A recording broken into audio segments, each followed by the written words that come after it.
Okay, so hello guys, it's me Gaming Star here, and today I am back from another episode of Greatest Attorney Resolve. Last time we had basically done the final part of the investigation. This time we're gonna go ahead and do the trial. I don't know if we'll finish it in this episode, but we'll see what we can do. So let's go. We'll do trial. I don't know if we'll finish it in this episode or not, but we'll see. If not, I'll have to split it into 2 episodes. But let's see.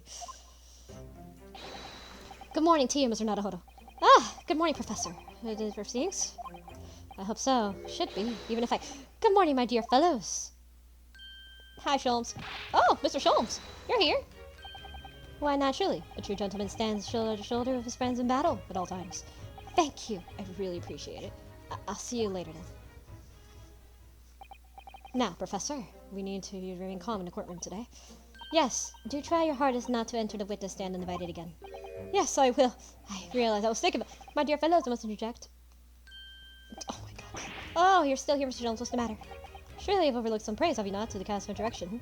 Sorry? I don't follow. I must have spelled it out. I declare Herlock Sholmes, protective of white acclamation. Crossroads ungodly hour to be here, first thing in the morning. A miracle, you must agree. Well, if I must agree, then.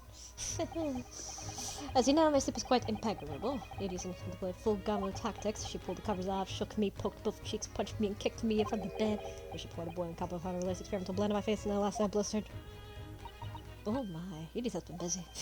Edith doesn't have it in her to go that far. She's too nice. I sense the spirit of fellow scientist, one who relishes the infinite possibilities of blind tea. I'm one worthy of praise here, not Edie's. This is my victory. Sorry to cut in. Oh, Inspector Gregson. Good morning. What are you doing here? Gregson, my dear fellow, was giving expression to delightfully early hour. Oh, I don't know. Maybe because I've been confronted with the grimmer expression. Dear me. What are you going to take an insult lying down, Professor? What? I don't know! Poor Professor. Anyway, here's the paperwork you asked for. What paperwork? Took a liberty of requesting it yesterday. I have a feeling I've proved useful. What's that? You wouldn't believe the hoops I had to jump through to get this brought in archives. It's the Professor Autopsy report. Oh, that's gonna be important. The mass murderers? Who killed 5 members of the aristocracy? Oh, I finally said it for what's right! He was found guilty in a closed trial 10 years ago now. It's all under wraps. He was quickly executed soon after their trial. It's all here. Thank you. I'll have to check that baby out. I don't know what to say. Thank you, Inspector. Yes, much obliged, Gregson.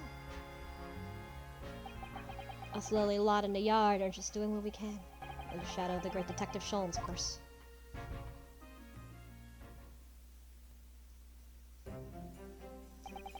Well then, Professor Harebrine, this is it. Today we're going to lay all to rest at last. I grant you the best luck, Professor. I suppose he'll be in there today, will he? Drebber. Yes, we expected the prosecution to summon him as witness. I'm still amazed we managed to find him in just 1 day. I really owe you both so much. Counsel and the defendant, the trial's about to resume. Kindly make your way to the courtroom at once.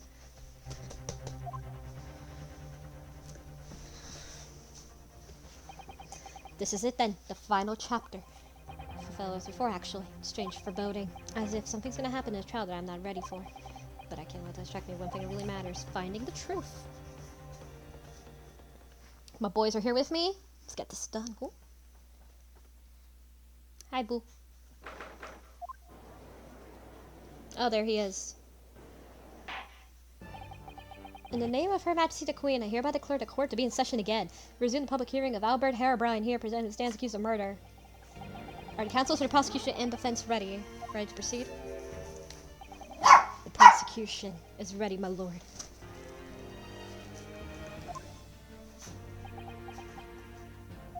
The defense is ready, my lord. As promised, Lord Van Zieks is his apprentice of memory loss. If I may, Lord Van Zieks. Yes, my lord. There appears to be someone standing at your side. Ah, yes, my apprentice and assistant. The prosecution believes today's proceedings will see the complexity of this case rise considerably. I love that. Therefore, I instructed my assistant to attend to ensure the smooth running of the trial. And the smooth running of liquid refreshments, by the look of it. The way he holds himself, the way he moves. I couldn't be anyone else. But he's still suffering from amnesia, so there's really nothing we can do at the moment. I know, but oh, this is so very hard. It would appear the prosecution has done a fine job in finding the demands the court made yesterday. I understand you successfully secured the engineer to disappear at the scene of the day in question? Yes, my lord. I intend to call him as a witness shortly. Very good. Very good. Now then, ladies and gentlemen of the jury, who would have been chosen to represent the will of the people in the courtroom today, are you ready to willing to proceed? Of course, my lord. This should understand the importance of our civic duty. I do despise this option to see if it's very. To take my life and conjuring tricks against the magician's code, not to mention the law. Any fake scientist should feel the wrath of God, if you ask me. We have to listen to what's both sides of the fence, and then settle on the one that's it, isn't it? Wasn't like this in my day. It wasn't like this at all.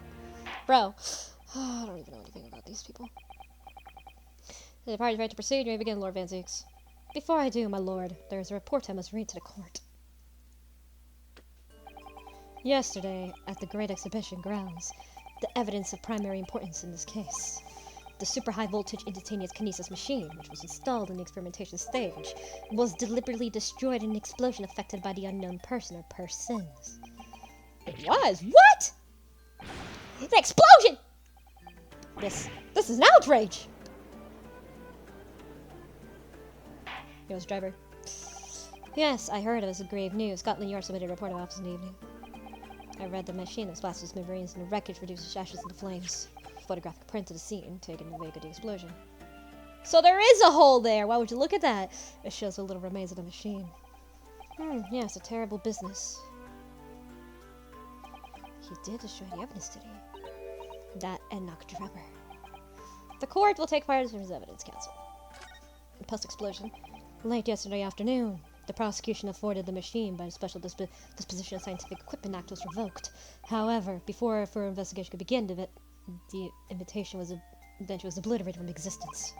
As such, this will become a very different trial.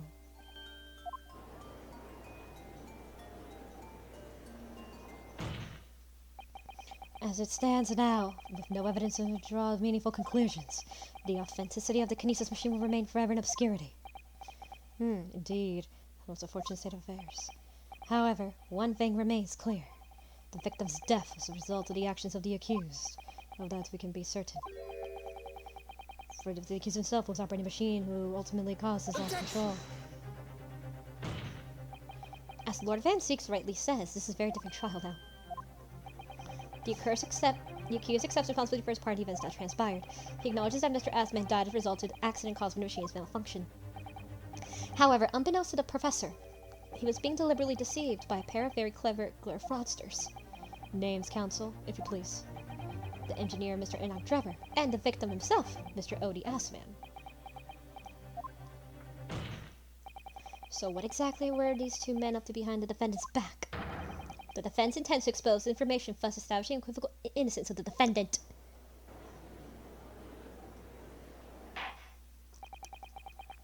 Thank you, counsels. The positions of the prosecution and defense have been clearly stated.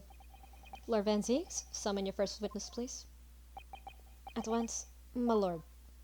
The prosecution calls the engineer, Mr. Enoch Drebber, to the stand.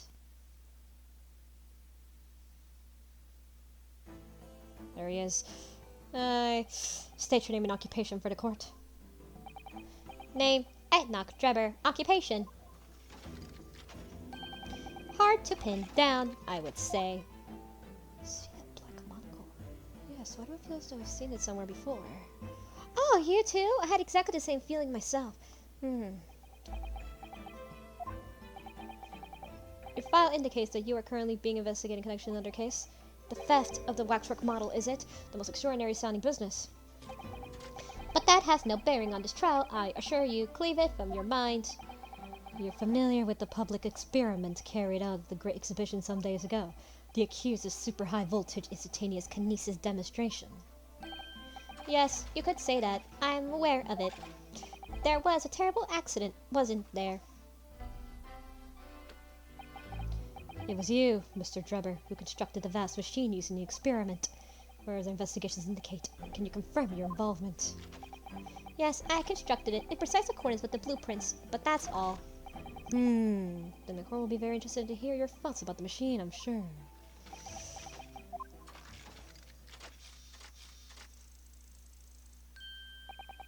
An amazing device, if you ask me. The pinnacle of modern science, making instantaneous kinesis a reality at last. What? Good gracious! Do you mean to say that the experiment was a bona fide? Is that your belief, sir? Yes, that's very much my belief. Such a waste that it blew up. Bullshit! I'm calling crap. You blew it up. I'm calling crap. But your establishing machine was nothing more than a proof of elaborate conjuncturing trick. You've established nothing of the sort. All that was shown during yesterday's proceedings is that the same outcome could have produced by the means of staged trickery. The defense merely proposed the method and demonstrated its feasibility, nothing more. But we prognosticated long enough, I feel. Witness, you'll give your phone testimony about the machine you constructed for the purpose of a exposition. Understood.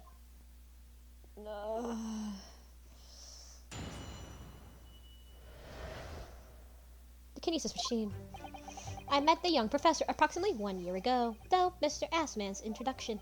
He provided me with the blueprints, and I constructed the machine to his precise specifications. It was no trick. If the whole show was a fraud, it would have required a body double. Tell me, did the victim have a twin? All the spectators saw the birdcage appear above their heads and then crash headfirst into the crystal tower. A terrible accident, I grant you. Perhaps the science on which the machine was built was flawed somehow. A body double? That goes without saying, surely. To give them impression that something has moved, when in reality it hasn't. It's a basic conjuncturing principle.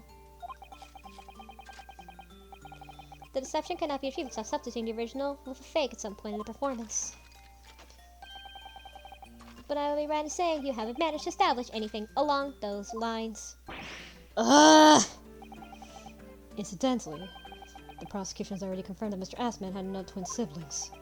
There's my understanding this witness well versed in conjuring artfulness, but such talents are not today able to be able to accomplish claims. Namely, the construction of which all accounts must have been an extremely complex scientific machine. Whatever do you mean? Yesterday's proceedings brought the true nature of your past exploits to light, Mr. Drebber. Indeed it did, my lord. As a swindler, it prepares innocent scientists to solicit government grant money to conjuring know-how. Yes, it's true that I possess considerable knowledge of stage magic. But crucially, my scientific knowledge more than matches any academic in the field. Investigation of the witness workshop attests to this claim, my lord. As evidence, the police found this Royal Society trophy of young talent science. Yes, that's true. We spotted it ourselves. A hypothesis is sound, it can always be forged into a physical manifestation with sufficient skill. Though I may have sold the secrets of some deceptive wills to sniveling talented scientists in the past, would therefore assert that the explosion machine was an unfortunate accident? Oh, of course, a deliberate act of murder carried out of the use of science. Holy shit, my throat. Yeah, Drebber, you're a bit of a liar, aren't you? Counsel for the defense, your cross-examination, please. Yes, my lord. Since we already checked, last episode, once before, we already checked the, the bottom of the birdcage, so we already checked that. Let's go to statement number 4. All the spectators saw the birdcage appear above their heads and then crash headfirst into the crystal tower. So here's the thing. Let's look at the birdcage. Since you guys remember this at the bottom, since we already checked that before. Objection! We've examined the birdcage and crashed into the crystal tower ourselves. As you can see, the cage, which is wooden construction, sustained damage to a particular spot. Following the explosion, it fell some 30 feet into the glass of the crystal tower. That level of damage is to be expected, surely. I agree. The damage itself is entirely understandable, but that doesn't make sense. Is the location of the damage? Oh, yeah, you're getting fucked, boy. All the breakages in the wood are at the base of the birdcage, not the top. What are you saying? That's the opposite of where they should be. That's right, my lord. The birdcage that was in the scene is damaged at its base, so we have the reports of the birdcage falling headlong into the crystal tower, yet the damage is at the bottom. The only way to reconcile these two facts is to accept that there was 2 birdcages in the play that day, which were at some point switched during the scientific experiment at all, but an elaborate piece of stage trickery. Gah. I'm trying to sound robotic here with him, so I'm trying to sound robotic. Good gracious, explain yourself, witness! Well... Examine the flag, so the logical conclusion we can draw. Hi. Don't you dare! Damage to the birdcage clearly indicates the crash tail first into the tower. So there was 2 bird cages. Close door. Multiple consumer reports claim head first. The birdcage material is in the sky next to a balloon flying over the stage following a spontaneous explosion. So there was 2 bird cages, to some 60 feet above the ground level, which is approximately 18 meters. And then proceed to fall into the feet to the crystal tower, ensuing deflagration. Peanut butter apples right now.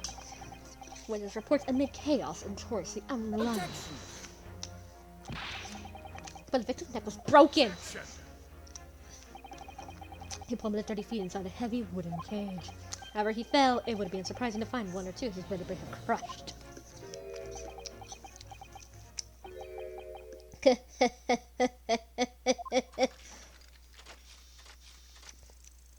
Oh god.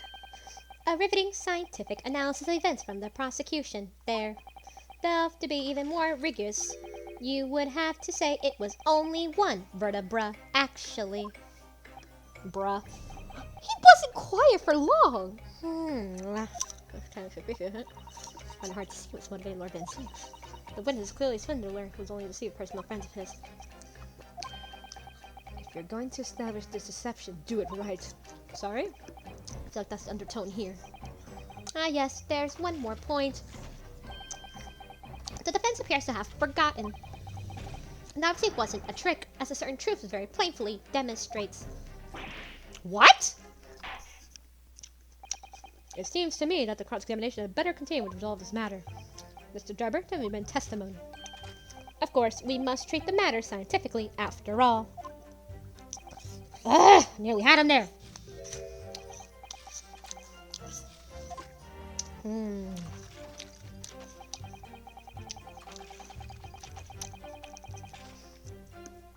Kinesis clearly took place because there's nowhere else 30 feet high the birdcage have fallen from.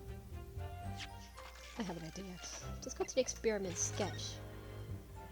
Notice something. It would have fell under the stage. Objection. He would have fallen under. This is the diagram of the experimental stage and its surroundings.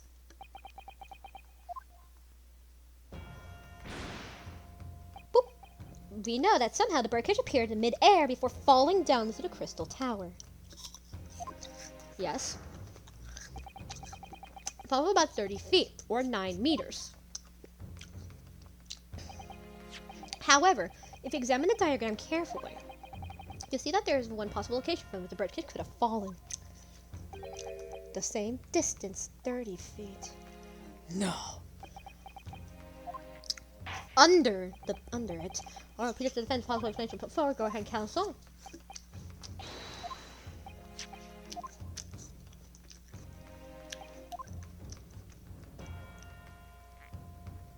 It's the base. If I had fallen from here, the birdcage would have plummeted the same 30-foot distance. If that's my learned friend's claim, suggest court personally. Wait, I fucked it up? How did I fuck it up? Ah! Damn it, I fucked it up. It's that location, but I fucked up the course. I know this is the location, so it's like right here. The place I'm referring to is here. But that's where the birdcage would have been begin with! Which is exactly the point, my lord. Yes, the birdcage was in the machine stage, but we must also consider the height of the stage itself. Good old counsel. It turns out the experiment stage was built to considerable height above ground level. If you look at the diagram, in fact, you'll see that's about the same height above the ground the balloon was about the crash site.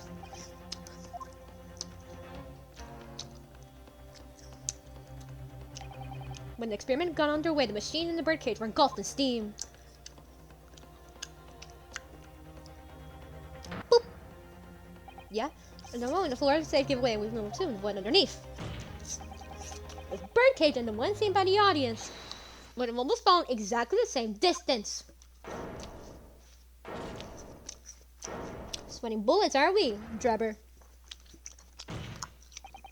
Once again, my lord, this points to the fact that there was no one birdcage, but two! Objection! My learned friend has no evidence to the stage how to conserve its design. Someone else responsible for the criminal destruction of the Kinesis machine itself, it's true. However, the stage still stands. Take a moment to look at the photographic print of the scene following yesterday's explosion. There's a hole. Good lord, the metal growl is formed to the floor and which is done. Yes, most likely blown about the course of the explosion to destroy the rest of the machine. The defense calls for the space below to be investigated immediately. Oh, got it. Mr. Drebber? Oh, he's sweating. It was you who built the Kinesis machine, which means that it was you who built the two bird cages that were used to carry out the deception.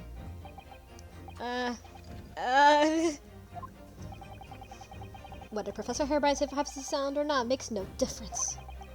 Because the construction of this machine that matters. Monsieur Moran to protect Mr. Assman's life. And laid the blame firmly at the professor's door. Something that could have only been carried out by you, Mr. Enoch Drebber. Yeah. Wow. Oh, that was that pose. Holy shit. Objection!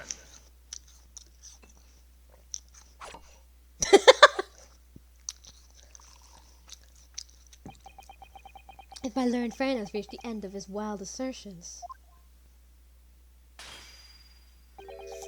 The prosecution would like to crush the defense's argument slowly, but surely. What? Your argument fails to hold water on 2 counts. Oh no. 2? Firstly, before and after the experiment, this went nowhere near the Kinesis machine. A relevant member of the staff of the exhibition has assisted that. And I believe members of Scotland Yard have also been watched through every public experiment. In other words, Mr. Drebber had no opportunity to switch the alleged pairs of bird cages. But what if he was working with someone else? But here's the thing. What if he was working with someone else, but that actually he won't do it alone? Objection! For someone else. But I already explained why he wouldn't have needed to do so. The nonsense with the crossbow, that doesn't bolster your case at all. The man who disappeared from the stage and the man who crashed in the tower are one and the same. Forensic investigation team report is unequivocal at this point. What? And the second flaw in your assertion is a distinct lack of motive. Why would this man have wanted to take the victim's life? He had no reason to do so. A motive? Do you think of that? I have here a contract provided by the witness.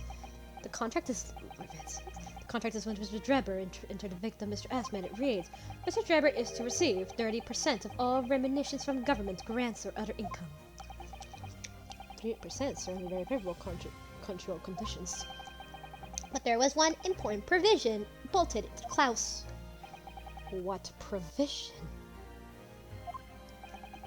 Mr. Drebber may only hold up his right on condition that both contracting parties are alive. Alive? In other words, if either wants to die, the contract will become null and void.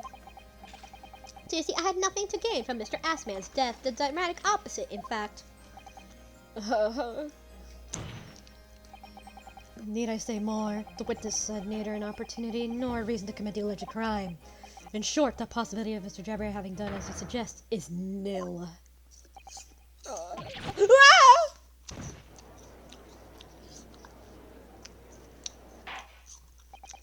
The defense's assertion was somewhat wide of the mark. Revenzio, submit the contract as evidence, please. It's true.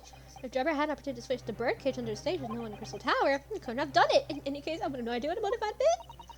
There's one aspect of your argument that still holds true, however. There were 2 bird cages. That's prosecution unable to deny. Let me see contract. Alright, let's see here. The investor, Mr. Odie Assman, hereby enters into contract with the provider, Mr. Enoch Drebber, to fund labor and materials for the construction of a super high voltage instantaneous Kinesis machine. Mr. Drebber is to receive 30% of all numerous government grants and outcome. Mr. Drebber may only uphold his right condition that both contract parties are alive. Okay, so yeah, the contract itself is pretty useless in terms of evidence, but what is useful about this evidence is the signatures. Signatures. You'll see why this is. Look at Assman's signature. That's gonna be important. Remember, that'll be important for a future piece of evidence that we'll get a bit later. Ah, I'm sure you're right, lines is not a home. I have no doubt that there are other aspects of your assertion, undeniable truth too. Well, it would seem that the defense had rejoined the offer.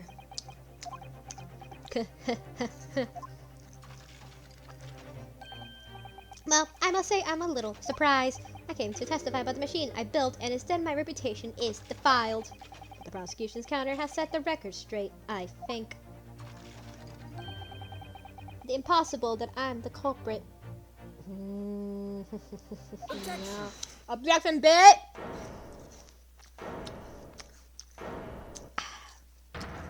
That produces good, though. That was good. At the beginning of this trial, we believed that there was only one birdcage, but now we know there must have been two. In other words, there was more than demonstration than we realized at first. I think it's abundantly clear that the same applies to the culprit. Get to the point. Today's demonstration was constructed and set up entirely by you, Mr. Drebber. Therefore, it's a transpire. So, if circumstances mean it's impossible that you could have carried out the crime yourself, it points to the fact that someone else was involved. Someone else? Counsel, are you suggesting? Yes, my lord. Mr. Drebber had an accomplice. That's what I said. Objection! Makes sense. An accomplice now. Well, then I presume you're prepared to what's to come. Oh, I am. Now that you're accusing not only his witness, but someone else of the most serious... I think I have an idea who it is. Someone who's a bit suspicious with it all. The accusations turn out to be false. Then make no mistake. The prosecution will demand an equally serious punishment for your slander. Well, counsel, do you intend to pursue this course formally accuse another party of involvement in this matter? What do I do here? At the moment, it's a little more than a hunch on my part. I don't know for sure if Drebber's accomplice or even if he really is the culprit here. Mario. One way or another, though, I have to make my position clear as a lawyer. So what's my stance going to be? Is Drebber an accomplice or not? Well, I think I might have a feeling who it is. I have an idea. Oh, sorry about that. I have an idea who it is. Name the accomplice. I have an idea. The defense is ready to name Mr. Drebber's accomplice. Some other two birdcages must have been switched. Everything points to that. And according to the coroner's report, that's not a possibility. We know who it is. But the accuracy itself isn't clear. Counsel? My lord. I have received a stark warning already. Never was determined.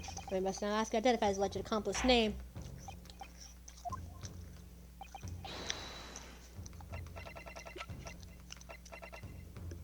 Courtney Syph. Take that! The name of the person in question is... What's wrong, my Nipponese friend? Surely fear doesn't bind your tongue now. It's a little late for that. Of course, I'm afraid. After all, naming her in this capacity is definitely going to make waves. A lot of waves. I could very well turn every single person in this courtroom against me. I'm sure it will be alright, Mr. Nadahodo. Thank you, Mrs. Sato. The enemy has always appeared larger than life, but you'll appear exactly the same in the enemy. Alright, here goes. You've kept us waiting long enough. Your answer, counsel, now. Courtney Syph, the person who concluded with Mr. Drebber in order to carry out this wicked crime, is Scotland Yard's coroner, Dr. Courtney Syph. What? What the boys are you talking about, Dr. Syph? Head of the forensic investigation team and the coroner who conducted the autopsy of the victim. Well, it is a bit suspicious, to be fair, so it was a little bit suspicious when you think about it, so it makes sense. We know there are two bird cages, so we'd have carried out the switch to complete illusion. The accident happened in front of a huge crowd of spectators, and the area was immediately sealed off. Then everyone, police officers included, were banished to make way to the forensic investigation team. What else could the switch have occurred? They could live with the team's presence. You have help with the goddamn police in this shit. Essentially, the court determines exactly what happened following the incident. The defense demands that Dr. Sykes be summoned as witness stand that wants to testify. Well.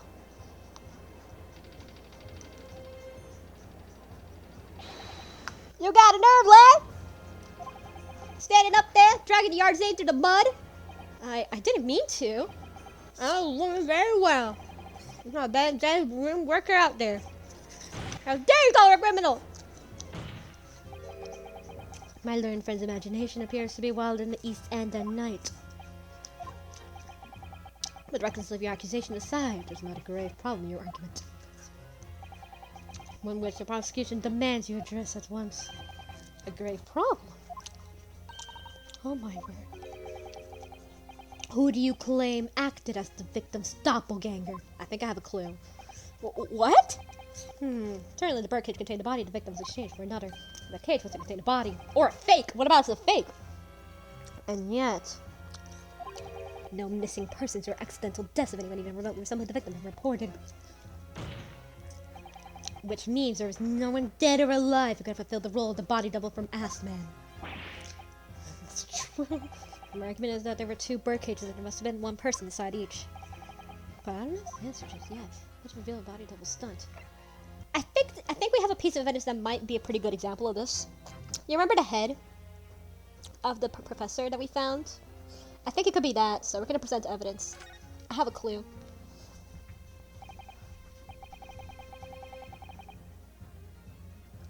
Yes, the defense addressed their friends and presenting evidence that reveals the true nature of Mr. Asman's body double.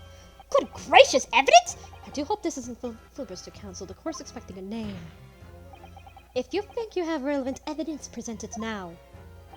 The body double of Birdcage is hiding something on the stage, which means the witness would have been 6 feet away. Who is being attracted to spectators? The body double inside the second birdcage was this head, of course. The waxwork head. We know that the victim, Mr. Assman, was in the birdcage situated inside the kinesis machine on stage, and therefore he couldn't have been inside the second birdcage. Instead, it contained something else. It's been described as a body double, which is what fell from the sky and crashed into this crystal tower. Yes, counsel, according to a somewhat elaborate version of events. And the body double inside the second birdcage was, in fact... It's alright, Mr. Naruhodo, you're ready for this. Just steal yourself. Come out with it. Thank you, Mrs. Hado, I needed that.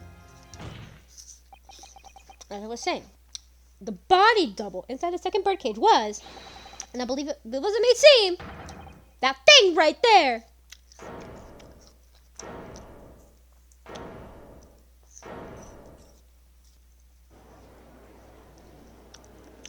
It was the the waxwork. Open your eyes and look into mine, my Nipponese friend. Now tell me, what are you playing at? Stand firm now. Don't be scared. This time to show you Japanese spirit. And the court will observe. This is the waxwork model. A model, in fact, of the infamous London murderer from 10 years ago. The Professor. Objection. You started by indicting the leader of the forensic investigation team as an accomplice in this crime. And now you've moved on to indicting Waxworks. Yes, that's about the size of it. But why? And why this waxwork? It looks nothing like the victim. In fact, it could hardly resemble any less. What possible justification can you give? If you want to know why, ask Mr. Drebber. What? We found it there, just days before Professor Hairbrand performed his public demonstration. Mr. Drebber abducted a model of Madame Tuspels. Did you say abducted? And 2 days after the incident in the Great Exhibition, he returned it to the museum. The timing? Is this true, Mr. Drebber? At first, I couldn't see why Mr. Drebber would have stolen the waxwork and given it back again. Yeah, that's weird. But now the reason is clear. It's what it took. You could put it inside a second birdcage as a body double for Mr. Assman. Ho-ho. Objection. Are you hearing this, ladies and gentlemen of the jury? Are you hearing the defense's astonishing proposal? That the witness fabricated this vast machine that they dared to deceive some wretched scientists. They did this in collusion with the country's finest coroner and a public stage friend to the vast audience. And that to effect the depiction, he used a waxwork model in no way resembles the victim. Are we really to believe this far-fetched tale? What do you decide? Objection. Oh boy. It could. Ow! Wait! Yes, if you put it like that, of course it sounds implausible. Oh, my lord! Oh no. I need to speak, if you please. Oh my fuck, the jury! Go ahead, Mr. Foreman. Oh, the jury's gonna be my murder, my dead meat, dude. Myself and my colleagues have reached an agreement. Oh, fuck off, you bitches. Fuck off, all of you. Very good, in that case. Ladies and gentlemen, the jury, will your stage... Guilty. Guilty. Guilty. Guilty. Guilty! Kill me. Oh, this is corn to cob. Dude.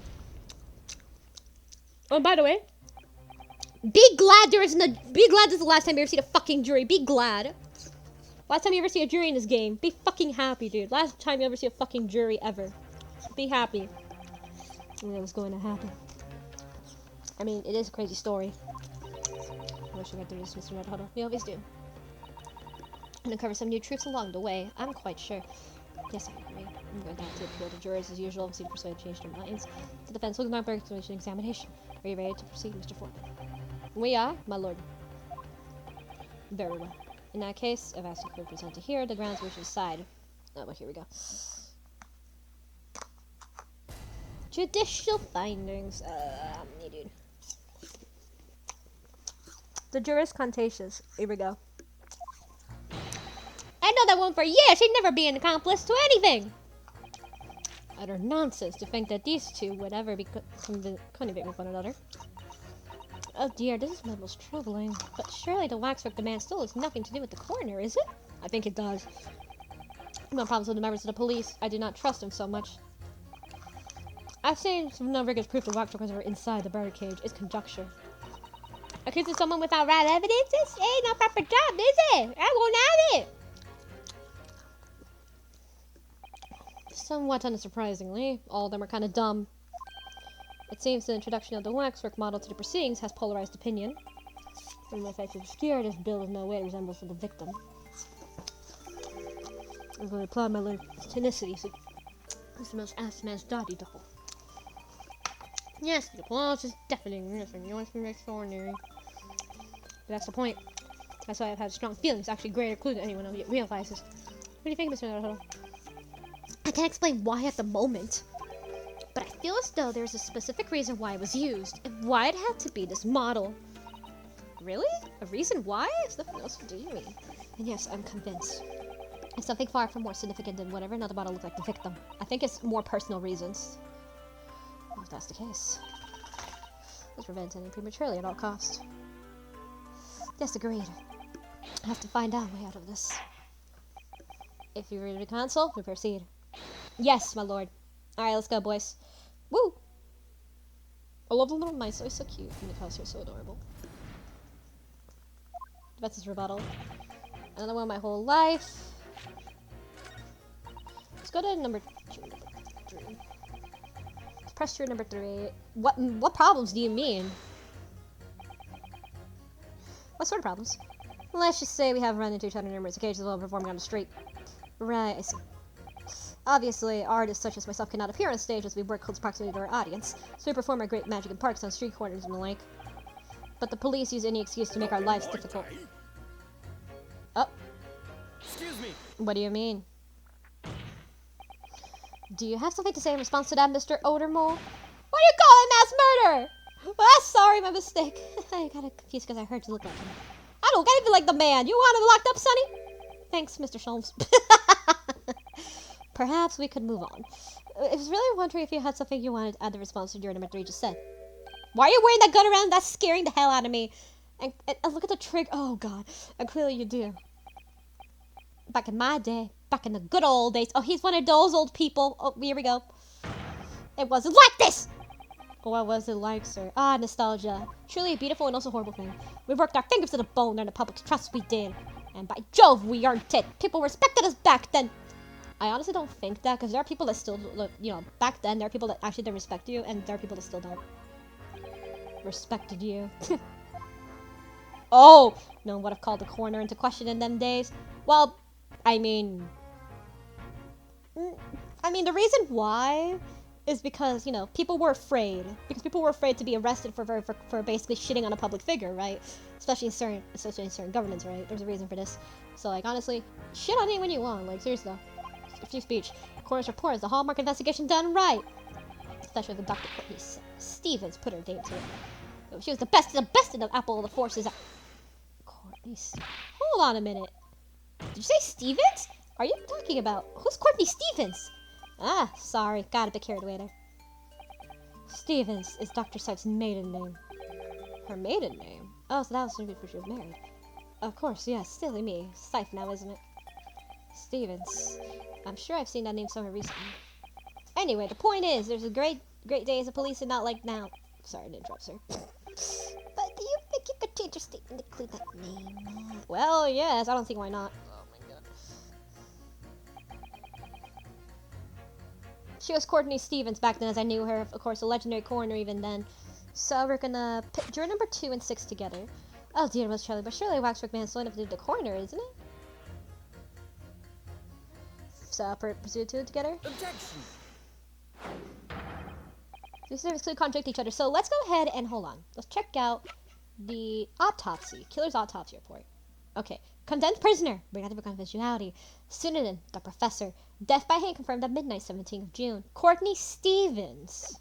So Courtney Stevens. She was the one that did it back then. Good gracious. These names referred to. So juror number 2. Oh gosh, me? What can I do for you? I presume that you heard juror number 6 said in a statement. It is rather light that the maiden name of the coroner, Dr. Sife, which in turn revealed the connection that wasn't apparent before. Well, naturally, as one in society, I find such connections and relationships irresistible. But oh golly, I'm afraid I failed to see. Dr. Sife's maiden name is Stevens, and through that name, the coroner is very differently linked with the Waxwork killer. But the defense has evidence to prove it. My goodness, evidence, he said. Oh, what an info. Counsel, we record guys over the guys from Marco who considers the claim. Of course, my lord. Evidence is, well, the killer's autopsy, because who was it? Courtney Stevens at the time. I have here a certain autopsy report 10 years ago. 10-year-old autopsy report? What else does that have? It is, of course, from the autopsy report of the Waxwork, the killer knows professor. The professors? But the man who capital offenders, so. That's right, this is a certification that was drawn upon after the conviction and execution. The identity of the killer was never made public, so the reports give few details. But what's important is the name of the coroner who wrote it. Courtney Stevens. Oh my, Courtney Stevens? Chocolate! It appears that the professor's autopsy was conducted by Dr. Sife 10 years ago. And a few days ago, Mr. German very deliberately sold the waxwork to Professor Madame Taspels. A waxwork that does in fact resemble the victim, Mr. Assman, that doesn't resemble at all. What do you suppose? There's some unsavory relationship between those events? Absolutely, I'm sure of it. There's no doubt in my mind that the professor case is at the heart of the link of yet to uncover. Between Dr. Courtney Sife and Mr. Enoch Drebber. Hidden links, mysterious connections, secret relationships. This is all more extraordinary. We're all such obliged not to explore this further.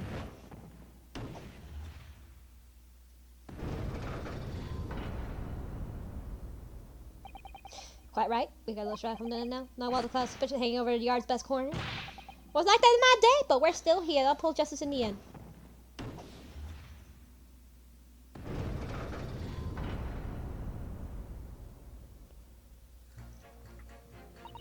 Yes, the professor. That's the links of frightful swindler in the corner. So we're gonna go ahead and press juror number 4. I've seen the rigorous proof of the waxwork was ever inside the birdcage. What do you mean? Hold it! I have evidence. But you managed to get hold of the Deaconess Fish was a trick. That I did, but that's more than one way to pull the rabbit out of that, isn't it? Sorry? I grant she was given the pigeon amidst explosions as a real person, but Waxwork had been used, the culprit would have at least had decency look like the victim. Oh, I'm not sure they were criminals governed by decency. The point is, if you're going to make a claim about the Waxwork being a birdcage, you need to give some evidence. Without that, it's no science. I have evidence, supposed to respect the society. So I have evidence. I have it. I actually have evidence. Oh, I must warn you if I don't believe it, otherwise you'd get your jet black outfit on, emitting a sense of trepidation here. So you don't trust anyone in black. Look at the mirror, it must be very trying. I'm wearing blue, by the way. Just some evidence that proves the waxwork inside the birdcage, namely this piece of glass. Look at the piece of glass. It's the exact same as the Crystal Tower. Take that! What's that? A piece of glass. Usually, please. Yes, it's a piece of broken glass we found inside the jacket of the waxwork. As you say, it's not ordinary glass, though. It's very thick. It's clearly made from extra strength, much like the special glass that was developed in construction of Crystal Tower. The Crystal Tower. Holy smoke! Exactly. The centerpiece of the Great Exhibition where the various instances took place. One day in question, the birdcage fell from above and smashed into the window with special glass. From whence the small piece of is, that is. Precisely. So what'd you say? Now clear evidence supports assertion being placed before you? Well, as I said, I only trust men in white coats as a rule. However, when the reason is sound, it's fair to say color would have reminded me. Bro, you're wearing black. This thing feel obliged to change position of matter. Bro, you wear fucking black, you idiot. In the case of number 4, you amend your testimony statement. The presence of the piece of glass leaves little doubt to the last works inside the birdcage. So let's pit juror number 4 against 5. Accused of won't find right evidence and proper A won't have it. Objection! Objection, bitch. These two statements clearly contradict each other. Good gracious, statements stuff for counsel. If you can go to the corner Roman juror number 5. Oh, you mean me? You had pointed out the wrong accusation without evidence, but the accusation the waxwork was inside of the second birdcage in the day in question is now without supporting evidence, as the defense demonstrated you were sitting beside you. Oh, is that right? Would it be fair to say you didn't follow the argument? I don't understand much besides Colonel Cobb, to be honest. Why are you here? Of course you don't. If I could interject here. Please do, sir. Now that the assertion of yours is a waxwork is backed up solid evidence, it would be wrong of me to demand science not to pursue it back. Thank you! God.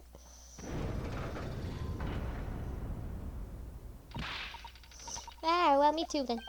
Sorry? If a brainy gentleman says he's right, it must be. Let's see, I wouldn't dream of going against Colonel Cobb or anyone suffering stuff in between the ears. Then why are you here? Okay, I don't get it, dude. Like, the jury is so dumb. I don't understand it. God damn. Success! If you can call it that. Thank you, counsel. That will do. As a result of this examination, the jury's ruling changed. As the jury is called guilty and against whatnot. Accordingly, the court failed to reach consensus at the time. The trial must continue. We did it? Oh, well done, Mr. Nadahodo. It's a notable victory.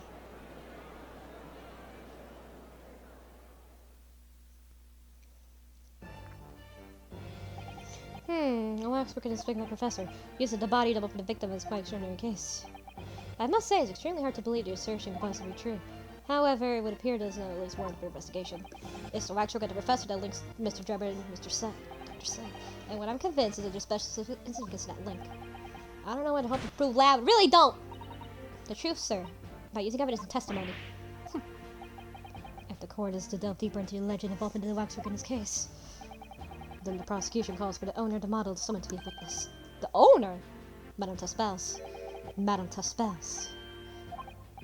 I really thought that Lord Van Zinks would object to the whole line of inquiry. Very well, I concur. Make arguments Madame Taspels to appear as witness in immediate effect. Listen carefully, my learned friends. Yes? You should know that you're on the brink of opening Pandora's box. Oh, I am. I know I am. Oh, I know it. I know it, and I am loving every moment of it. During that time, the prosecutor will summon a new witness and prepare taking a stand. Madame Taspels. Yes. I shall see it at once, my lord. Whew. You know what? We're gonna continue. You know what? Fuck it. While we're here, let's continue so we can finish up this case.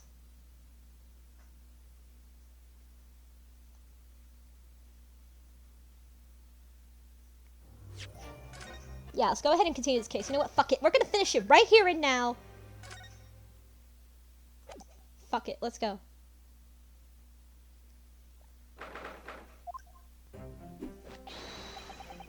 Ah, the Knight Errant himself. I have watched you from the gallery, Mr. Schultz. I've been on the edge of my seat the entire time. Courtroom Trout's fascinating affairs as a spectator, at least. I'm glad you've enjoyed yourself. I have to ask. What on earth is going on? It makes no sense! What's the professor business all about? He doesn't look anything like any professor I've heard of before. Who even is he? Ah, of course. You were in Germany already 10 years ago. Yes, the professor. When I discovered he was the one who had been abducted, a sense of foreboding stirred within me. Here knew the monster would come knocking at the door, my heartfelt sympathies. As it turns out, Lord Van Zieks is even more tied to this case than he realizes, isn't he? Yes, how true. His great friend from university at the dock. And now Waxwork, the killer who took his instant brother's life, makes an appearance too. Imagine even the shrewd Mr. Reaper failed to foresee the kick in the teeth. An extraordinary move on your part, my dear fellow, to the friend to the man. You make it sound deliberate, but it really wasn't. I can't help feeling that this professor case is really very puzzling. Oh yes, in what particular manner? Well, there's Mr. Drebber, Dr. Seif, and Lord Van Zieks. It seems that everybody in the trial is linked to the case somehow. Yes. In fact, I alone am not a member of that set. Though that leaves me an empty seat all alone with no intersection in the other. Excuse me. Oh, hi! Dr. Seif! Dr. Courtney Seif. Nah, Stevens. Good day to you. Hello, Sholmes. That was very shrewd of you. And what in particular, pray? You requested that a 10-year-old autopsy report from Gregson, didn't you? Why would you assume such a thing? Because Gregson told me.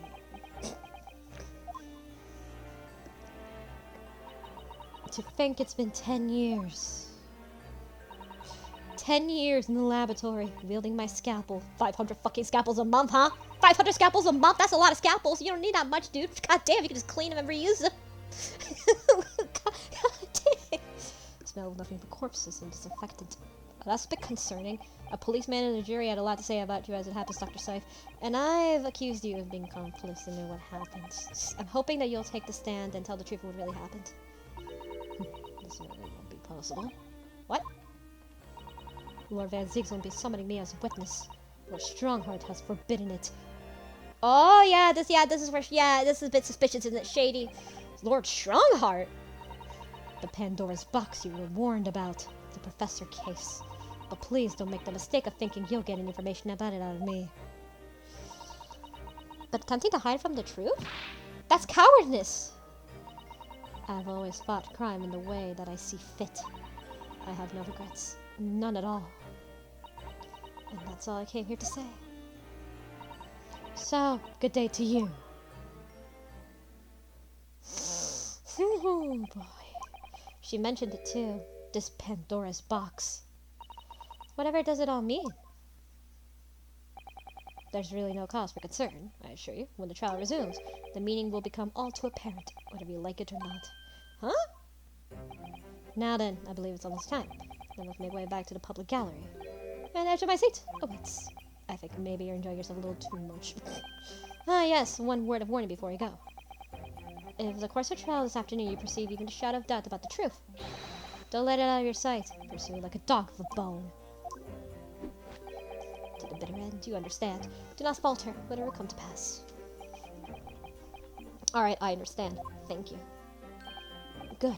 I shall make myself scarce then. I purchased a bar of caramel earlier. Should be nodding at it. Sholmes candy. What did warning Mr. Sholmes really mean, I wonder? Especially with the bit about whatever may come to pass. Well, let's go. It's time for the final chapter then. I'm determined to find the truth, no matter what.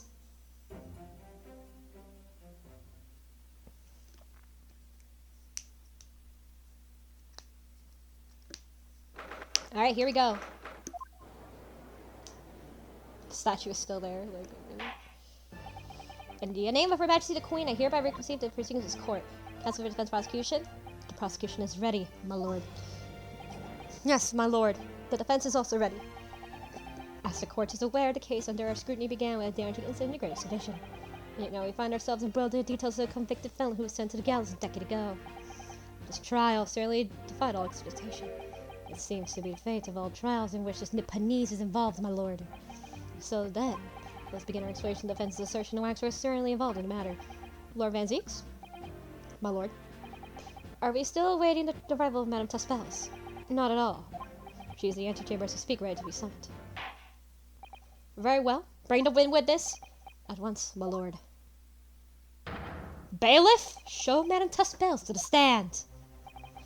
Things are about to become more intense. If Trevor is responsible, and I'm sure he is, it means he must have an accomplice, Dr. Scythe. And what connects the pair of them is this waxwork. Yes, the model of the professor.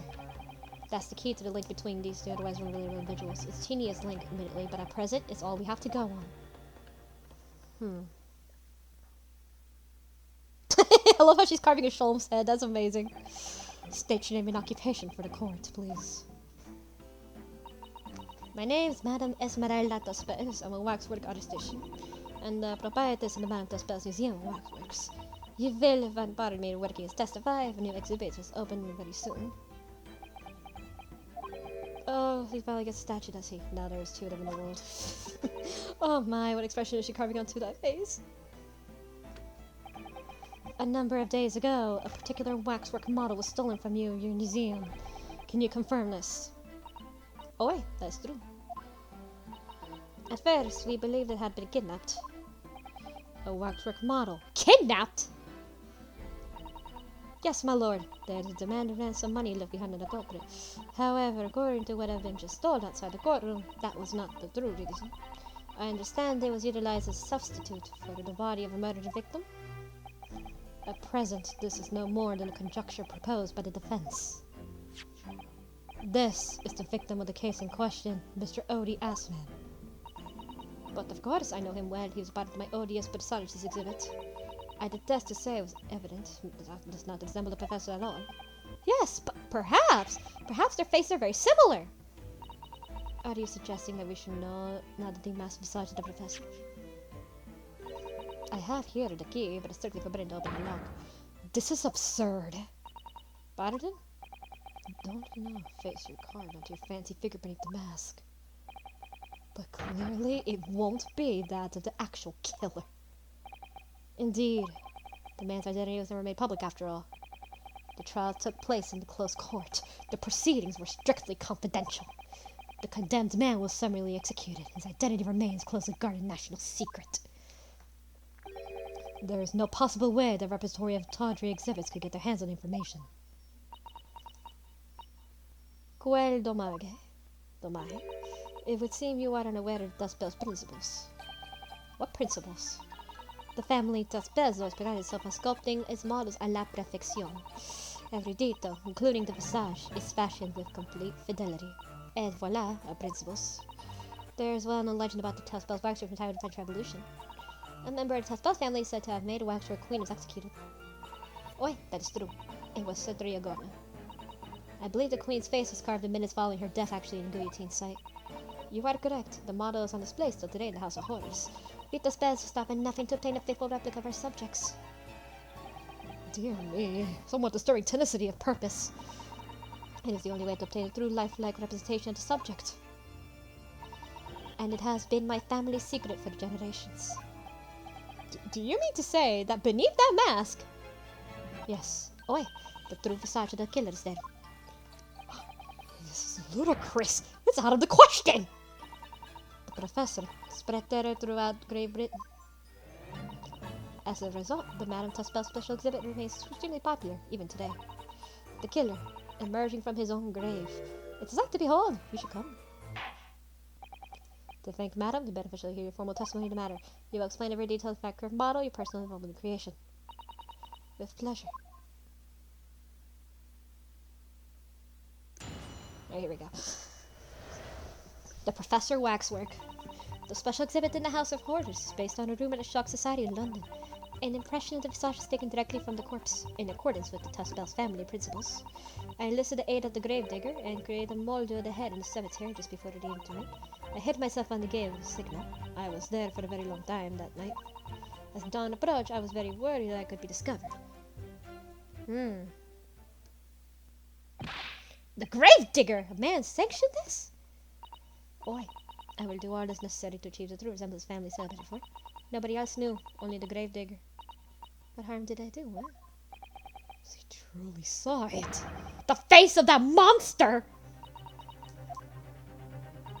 Naturally, I was aware at the time Those identity was a secret, but the spells would not be spells if we did not insist on absolute fidelity of our sculptors. I don't believe this. I myself have seen a special exhibit at your museum, madam.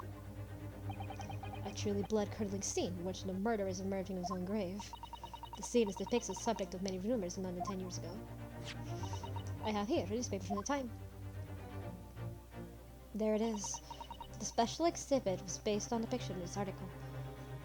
Oh, ass man! Oh, look at that signature down there. Look at that signature. Same person, huh? Let me see. The fire engulfed. Let me see. Was the Bal Masquerade to blame for the Great Blaze? Her Majesty Queen Victoria herself visited a really Italian opera inspected the site in which Frederick Reyes Peter had been under Henry Anderson. There was speculation that I blame source scores. As it could be his magical tricks have played a trick on him, causing a center investigation of the true cause expected. And then we have From the Grave Returns. It was the most detailed account of what happened as reported the night witnesses who saw it. It says, oh, ass man. So look at the signature. Very familiar, isn't it? Same signature. Man rises from the grave. It's too absurd for words. The public enjoyed absurdity wonderfully. This is why I have reproduced the scene as carefully as possible in the museum. And his waxwork for an exhibit that's still some days before the incident great exhibition, wasn't it? That's correct. As Professor, you see before you here. Most puzzling. Counsel for the defense, pursue cross-examination. This waxwork links Drebber to Dr. Scythe, and there has to be a reason which comes to light. We'll find it's better really happened. Let's Dr. Scythe run this crime together.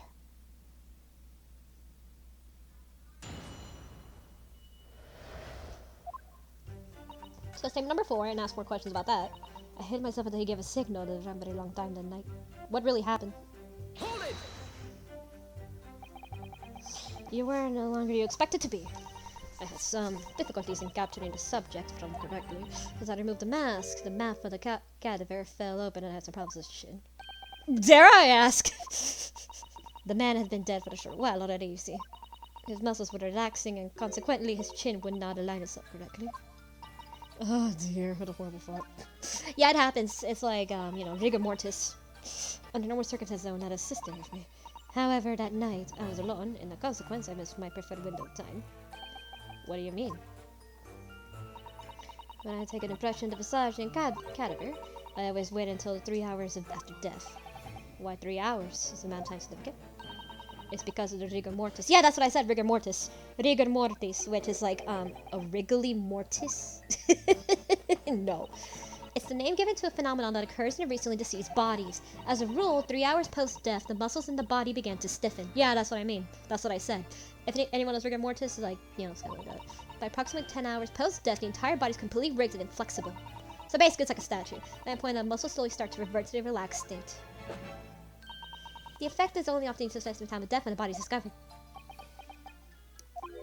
Well, that was an education, if slightly scary one. As the Matimosta says, rigor mortis commences 3 hours after death and it starts at the jaw. I see. So that's why you wait. Before that time, the mouth falls open, and it's very difficult to do my work. It's getting hard for me to do my work with all this talk of corpses. I wonder about the information the court's heard. Significant. The information about rigor mortis that you just shared with us. Would you mind including a formal testimony of significant use? Of course, I don't mind at all. I can't help but feel this latest topic. The atmosphere of this court has become extremely grave. This is no time for jokes, Mr. Soto. Madam, kindly as the testimony is discussed. Bien said. Alright, here we go. It took me a very long time for it because of the onset of the rigor mortis. Death by hanging confirmed at midnight of 17th of June. At midnight. Something is a bit off about this timeline. Objection! Madame Tuspels, I have here an autopsy report that was filed 10 years ago now. It confirms the death of the professor following his execution at the gallows. And what's the problem? I believe it is because your testimony, particular detail and report, completely contradicts one another. Goy! Are you going to explain yourself, my Nipponese friend?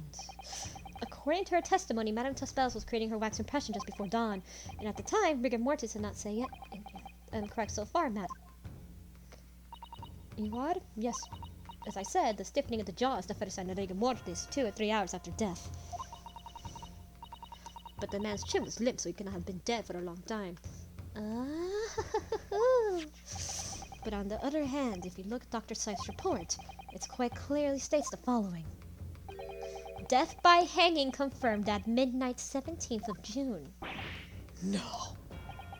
If the professor indeed died at midnight that day, then by the time you were sculpting his face, rigor mortis would have already set in. Oh, yes, you were right. The chin would have been completely stiff. That's so odd. Almost as if he actually died pretty recently. The report is wrong. Yeah, the report is fabricated. The report is wrong. No coroner makes mistakes when recording the time of death. The very idea is absurd. In that case, there is only one possible conclusion. The execution didn't actually take place in that stated time. Impossible. Oh my god, though. Ah, oh boy. Order!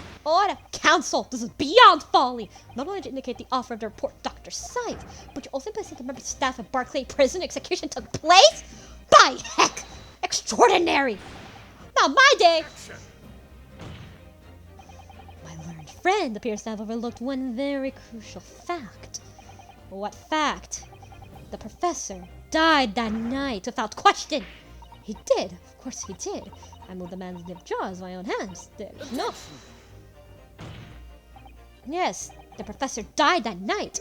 But what if he didn't die at the gallows? Oh! Didn't die at... Are you insane? What exactly are you suggesting did happen in that case? It's almost impossible to believe, but it would explain the link between Dr. Seift, the professor, and the other person of interest. I have evidence that will explain exactly what I'm suggesting that happened that night. Counsel, present this evidence at once. Okay, let's explain something again that night. Dreadful encounter. A locate cemetery just behind the prison of the Demon's execution. Newly and the professor forced the grave covered with concrete earth. The young man who witnessed the scene was a shriek of a second. Gunshot rang. A gunshot. Okay, here we go. Okay, see this. A young man who witnessed the scene is on the verge of rising a shriek when the next second a gunshot rang out suddenly from behind. The bullet pierced the resurrected man's chest, which breath stilled once more. The youth then finally realized the scream had been holding him raised his life. The university student who experienced this shocking event is Enoch Drebber, the student of the University of London, resident student dorms. So, he was still alive. So, therefore, he was still alive when he was in the grave. He just came out of the grave. And then suddenly, someone in the shadows shot him, and he actually died. So, that's what happened. Take that! What happened that night is written very plainly in his newspaper article. Executed criminal returns to the dead night at a local cemetery. You're suggesting it was a corpse coming back from the dead now? Well, in articles to believe, yes. The professor, assumed dead following his execution, barged his grave and was killed again. Don't be a fool. It's simply a rumor published by the gutter press. Can you, sir, observe that? Are you serious? The point is that the article says there was a witness that happened. My word, yes indeed. Masoy, young man, is still a cemetery transfer. There was a witness. The story didn't write itself. But obviously it was made up. In any case, it was 10 years ago and I would hope to On the contrary, my lord, we all know this witness well. What? Are you suggesting, counsel, that you've identified the person in question? I mean, it's literally written right there, so, like, if you actually read the fucking newspaper under the headline, then yeah. Utterly incredibly events took place. Yes, my lord. In fact, you can say it's right here before our very eyes. You will substantiate Lake's claim now, counsel, who's the alleged witness. Done. That man in question is Mr. Enoch Drebber. The previous witness! The special exhibit is House of Horrors and Madame Tussbell's Museum of Wax recreates the decade-old scene in great detail. The condemned criminal emerging from the grave, and beside the tombstone, a young man with a lantern stumbling upon a terrifying sight. And the young man is 10 years younger, Mr. Enoch Drebber.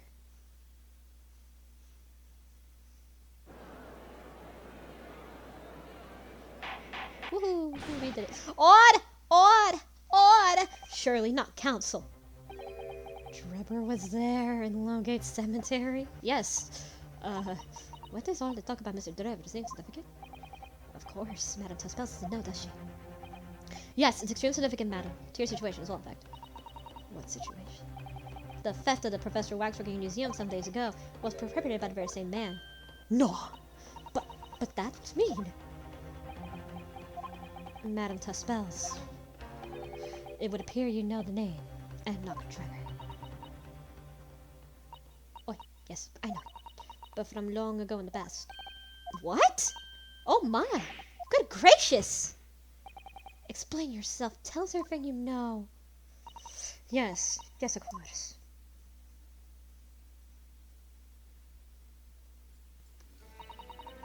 The story of the young man and the terrible sight he witnessed in the cemetery 10 years ago was published in every single newspaper in London throughout Great Britain. However, none of the articles the witness was simply described as a certain young man. No details were published about his identity. His name was never revealed. But one did! That is, apart from one newspaper.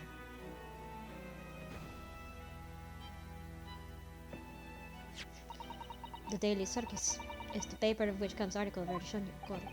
You're saying that the full name is only publicized in this article? Goodness me, yes, here it is! The university student who experienced the shocking events, Mr. Enoch Drebber, a disciple student of science at the University of London, and resident student dorms. Unbelievable! Yeah, that's what I said. It was, look, see, it's literally right there. When I read this article, I went to meet with the man. His discovery of a condemned criminal coming back to life cemetery and dead and night would make perfect exhibits in the House of Horrors, whether it was truth or not. I see. So you went to Mr. Drebber's spot to sculpt the waxwork of the man, did you?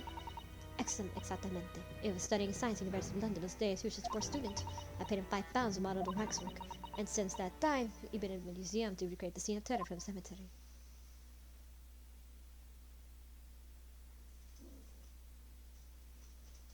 Okay.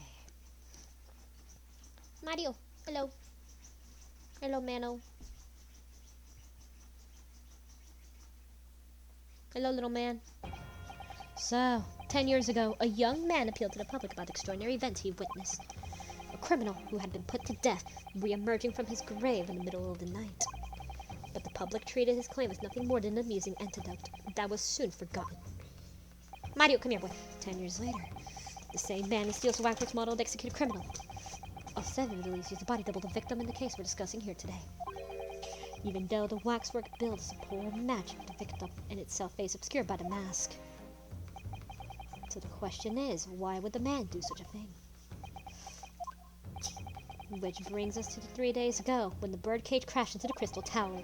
If the birdcage had in fact contained the body of Mr. Assman, but the same waxwork, the coroner from Scotland Yard would investigate. Dr. Seif would have noticed immediately. And yet, she submitted an autopsy report for the victim, which the court has seen earlier. Why? Because the waxwork was about the professor. Is that what you're saying? Dr. Seif put her name on the document confirming the death of the condemned criminal who was still alive. A criminal who appearing in resurrection was witnessed by Mr. Drebber. But that misconduct was a deadly secret the coroner would do anything to protect. Which is precisely why Mr. Drebber used that particular waxwork for the body double. Ah! Oh boy. My Mario. My lord, this court must summon Dr. Seif to the stand. The defense is determined to find out exactly how the coroner and Dr. Drebber are connected. Mr. Drebber connected. But according to the missive received in the morning through the prosecutor's office, Dr. Seif is unable to participate in the proceedings. This is not the case. She told us herself, didn't she? Lord Van Zieks won't be summoning me as a witness. Lord Strongheart has forbidden it. Lord Strongheart? The Pandora's box you were warned about. It's about the professor case. But please don't make the mistake of thinking you're getting information out of me. Aw, baby boy. Aw, look at that face. Something happened on the night of the killer's execution 10 years ago, and surely nobody would want to get to the bottom of that more than Lord Van Zieks. The prosecution calls for the instructions in the missive to be scrapped! Oh! But Lord Van Zieks! The missive was issued from the Lord Chief Justice's office! Objection. Nah, fuck him, we're going in. The assist prosecutor has the final say on policy in a particular trial. In other words, me. Yes! Let Enoch Drebber and Dr. Seif both take the stand together. Holy shit, he really determined for this one too. Obviously it affects him, because, you know. Order! Order! Order! Very well, uphold your request. Bailiff sent a subpoena to the immediate effect addressed to Dr. Seif, the forensic investigation team. Holmes is compelled to attend Your Majesty's orders. Alright then, and Dr. Drebber and Dr. Seif. If they weren't completing one another, his current could have been just stone's throw away. I can feel it. The truth behind all of this is about to come out. Right, Mario? My boy? I love how she's carving that. Oh, that's amazing. I still love that. Thank you for your attendance at such short notice, Dr. Seif. I'm disappointed in you, Lord Van Zix. You've completely betrayed the agreed policy of both Scotland Yard and the prosecutor's office.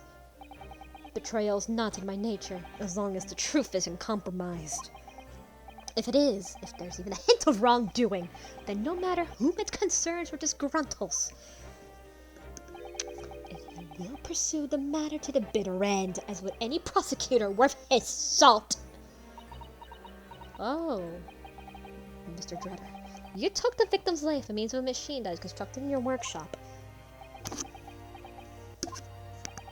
And Dr. Seif, as the investigating coroner, you were the first of the scene to examine the victim's body. Is it the belief of the defense that you collaborated with each other and were both complicit in this crime? And where's your evidence? At present, we have no definitive evidence, but we do have a very significant clue. What are you talking about? I'm talking about, of course, about the waxwork! The model of the killer known as the Professor, who was sentenced to death 10 years ago. You don't need to tell me. I witnessed the man's execution in my own eyes and officially pronounced him dead. Bullshit! That remains to be seen. Is that so? According to newspaper reports from the time, on the night following his execution, the killer came back to life. Don't waste time. And the sole witness of the mysterious event was you, Mr. Drebber, wasn't it? If what you saw in the graveyard that night 10 years ago wasn't some chilling fiction, but reality, it would make you privy to the very great secret of Dr. Seif's. A secret so profound, it could compel the coroner to agree to collaborate in your evil scheme, in fact. Mr. Drebber, tell the court. Tell everyone the truth of what you saw the night in Lowgate Cemetery. So he was the student who saw it. You can see the resemblance, actually, can you? With the man in Madame Tussauds, I mean? Surely he's not going to claim that's really what he saw, especially not after these years. He was a research student at the University of London, was he? And a bit too clever for his own good, if you ask me.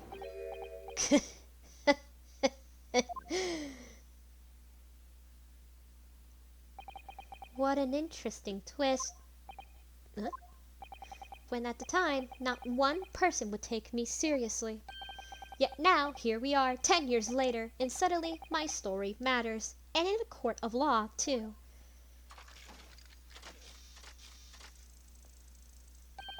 Very well then, if everyone so wishes. Let's be frank, I'll tell you the truth of what happened that night. For what it's worth. Oh, yeah, she's like, this is odd. So, Mr. Drebber, your testimony please about the events of the night 10 years ago. You will tell the court that you stumbled across the Lowgate Cemetery. Yes, of course, as you wish. Here we go.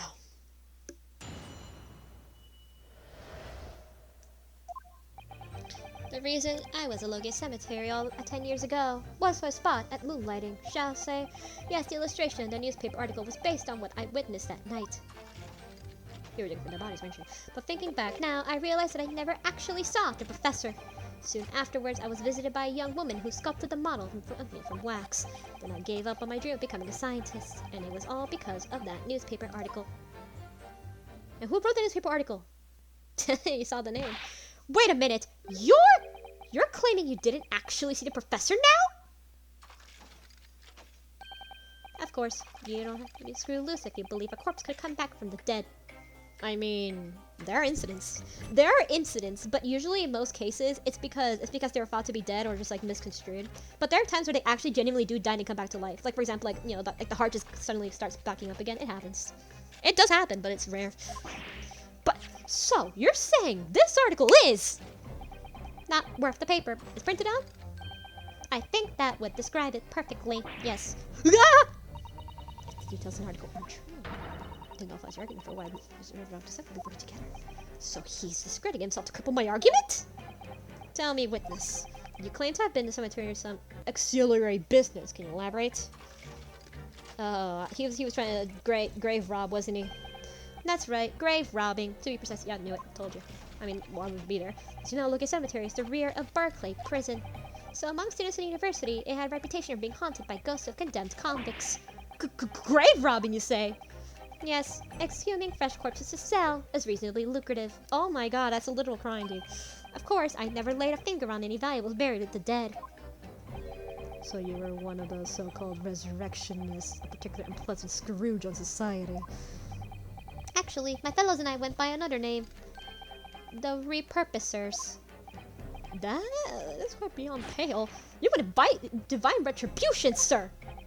Yes, well, I think I suffered retribution enough. The Daily Circus eventually unearthed my name and put it in print. It caused me a great many headaches. In the end, I had to leave the university. That was the only paper with the bad grace to identify me unambiguously, I might add. I see. Out of interest. Who drew the illustration of this article? Look at the signature. Ah, yes, that was the reporter who exposed me. He sketched it right in front of me and described the scene. Well, Aspen's a pretty good artist, so I did this myself. Obviously, as time ticked on, I bitterly regretted what I'd done. Bitterly. Claiming to have seen something I never truly saw. Foolish. Very foolish. Well, counsel for the defense. You may proceed with cross-examination now. At once, my lord. Hoo-hoo-hoo-hoo-hoo! Oh, you're lying now, are you, boy? I know what you're doing. Let's go to statement number 3. Thinking back now, I never actually saw the professor at all. But wait, this article was fucking drawn by this account. Look at this shit. I mean, it literally has a fucking professor on it, right? So, like... Objection! Sorry, Mr. Driver, but I don't believe that. Don't believe what? Well, your latest claim. You did see the professor on that night 10 years ago. It's so ironic how he's lying now. Oh dear, you seem to be at odds, but I was there, and you were not. I know what I didn't see. The illustration with this article was drawn based upon what you told the journalist that you witnessed. A figure emerging from the tomb, wearing an iron mask. Oh, and look at the signature. Assman. Same guy. Yes, when the killer was tried 10 years ago. It was decided in the close court's ruling that man would wear the mask to hide his identity. It was to be removed even during his execution and subsequently burial. Not even the prison warden seemed forced to see the man's face. But obviously, the provision of his mask was not public knowledge. So, Mr. Drebber, as you just heard... Ah! A lowly student at the University of London certainly wouldn't have known about the condemned man's mask. So unless you actually seen the professor that night, it's conceivable that the artist would have included the mask in the illustration. Ah! Odd! Odd! Well, Mr. Drebber?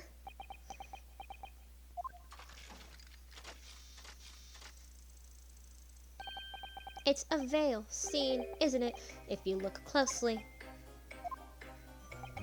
And as I've already been the pains to point out, I was utterly petrified, which is why I had my head that I seen such a blood-curdling sight.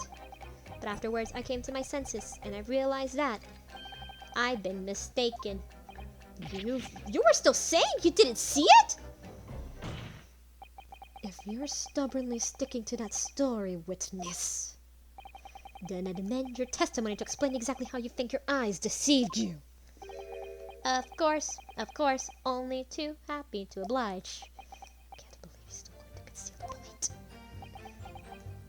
plate. This dude is suspicious, bros. In fact, I witnessed a fellow grave robber at work. Hold it! A fellow grave robber? What are you talking about? Well, I wasn't the only busy cemetery that night, you know. Other body snatchers were at work. Of course, when I saw one emerging from the hole we dug, my heart nearly stopped. So that's the terrifying sight I actually saw, you see? You're claiming it was just another student on equally illibrious business as yours. Many of the medical students would wear metal masks to protect them from bacteria during dissections. Clearly, the fellow was using such a mask to protect his anonymity. Wouldn't you say? Objection! But there's more to the story, isn't there? The article goes on to say, in the next second, the gunshot rang out, and suddenly from behind, the bullet pierced the resurrected man's chest, whose breath was stilled once more. We might assume the sexton discovered the miscreants that work, perhaps, fired upon. It's a grave digger that shot someone in the cemetery. I think they might have been rather big news while Ah, yes, very well. I can only assume it was an embellishment bolted on later by the reporter. Excuse me! Madame Tuspels, don't take it out on Mr. Sholmes. Oh la la, pardon. Oh la la, I was lost in my thoughts. It wouldn't be fair to say Mr. Trevor's last remark was significant to you in some way. I thought it was a little strange, that's all. How Monsieur Trevor could claim this now. If you don't mind me saying, madam, what are you talking about? Well, when I met you 10 years ago at University of Dormitory, you recounted me about your adventures in the cemetery, no? Including the gunshot. Ooh! Stop! Oh, he don't like that. You might want to watch your tongue, you know. Objection! Have a care, Drebber. That's no way to speak to a lady. Please, Madame Tuspels, carry on. Of course. According to what Monsieur Drebber told me at that time, he did hear a gunshot from behind him, and the bullet hit the condemned man. I said nothing of the sort. Oh, you're lying now, bitch. No, you were very explicit about the details. Bro, he's... About the mask the figure was wearing. Everything. And the blood that splattered over you when he was shot. Blood! Oh, that's the one. Enough! Shut up, woman! You're making all this up. Nope. No. That will do. Mr. Drebber. Yes. You refute the account just given by Madame Tuspels? I have no recollection of ever saying those things. Oh, fuck off with that shit.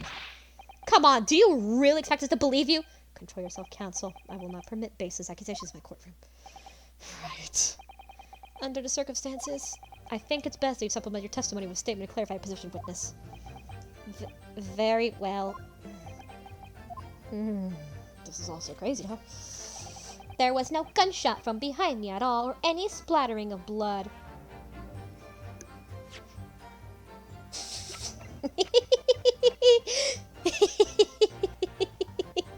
Are you sure about that? Well, we already presented it before. Objection! Ah, fuck. Say something about the last statement seems odd, doesn't it? Ah, fuck, Ah, shit. I did do it before, though, but it's not updated. Okay, hold on. Let me do that again. There was no blood from the gunshot. Alright, hold on. Let me, check the camera.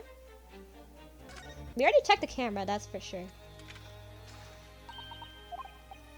We know that's blood. We did see this. We know that's blood. It's blood. We know that it is.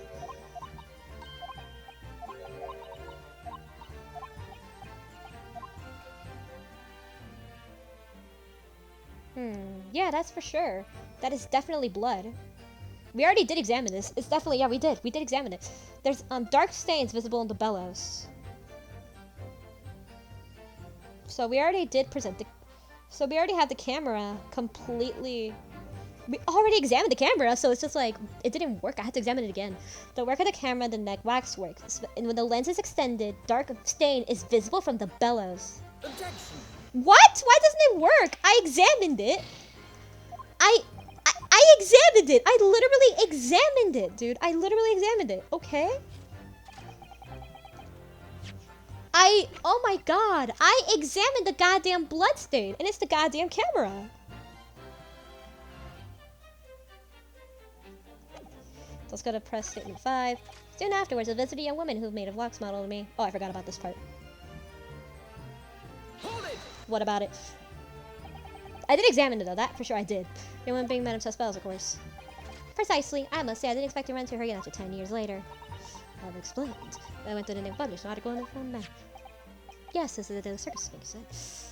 I was a student back then. And the young lady had 5 pounds in front of me. So you really compared to having walked with yourself, give permission to put on display. I did. The little had to sell, I concluded. Ah, oi, I remember now. I purchased something else from the other day, Nessipas. The camera. It's the camera. I have to do this first, I forgot about this. I can't say I remember. What was it, madam? It's camera. Ah. Oh yes, I mean, taking it with me whenever I made excursions to the cemetery. You took a camera with you, sir. To what end? They recorded the bodies at the cemetery. But I had no intention of visiting, so I sold it. I see. But I still have not a search party inside this House of Orders, and very advanced research details to spells away. It seemed then as the very camera is important. Yes, very interesting.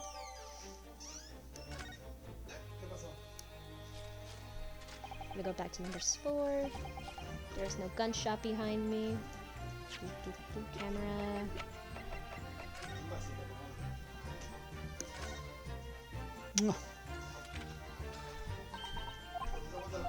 Okay.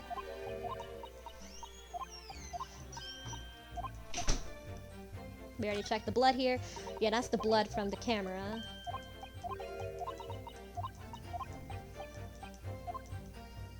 So we know that's blood. Objection! Now! There we go, we did it. Oh god, I forgot about that part, that's why. Mr. Trevor, do you remember this camera? Oh. but that is the gamut of the fateful night. Yes, we borrowed it from the House of Horrors. It's the camera you took in your cemetery that night, Mr. Trevor. And is that supposed to be significant? It's kind of a camera that's rarely seen in our homeland, so my colleague and I were keen to examine it closely. We noticed that the lens extends forward and ends with some bellows. There's blood, like this. What's that there? Just on the bellows. It looks like a dark red stain. Ah! That's right. It's rather conspicuous mark here on the bellows, in fact. Good lord, are you suggesting? Yes, my lord. It would appear to be a spatter of blood. Something that can confirm with simple chemical tests, isn't that right, Dr. Syph? Oh! It would be difficult to determine if it was a human blood or not the blood of some animal. Stop lying! But yes, the test of whether or not it's blood at all is simple enough. I propose that Madame Saspel's testimony was correct, and that on the night in question 10 years ago, you were spattered with blood from a gunshot. Well, And that furthermore, you really did witness the condemned professor emerging from his tomb! There's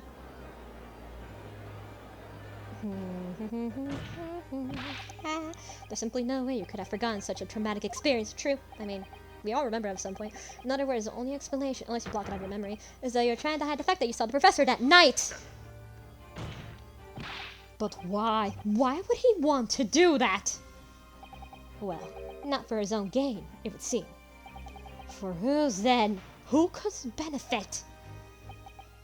Mr. Trevor was obviously lying to protect somebody else. My goodness, shielding someone? Oh, he's looking at, we know he's looking at. Yes, my lord, and clearly, we know who it is. It's someone who doesn't want the truth about the professor coming back to life to be exposed. Well, counsel, who is it then? Who is this person? Take that! The obvious answer is Dr. Syph.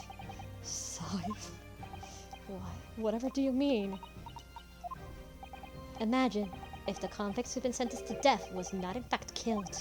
Imagine if that was to come to light. What are you insinuating?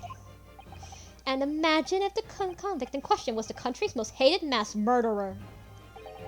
If it was the professor, that would be unprecedented. A scandal!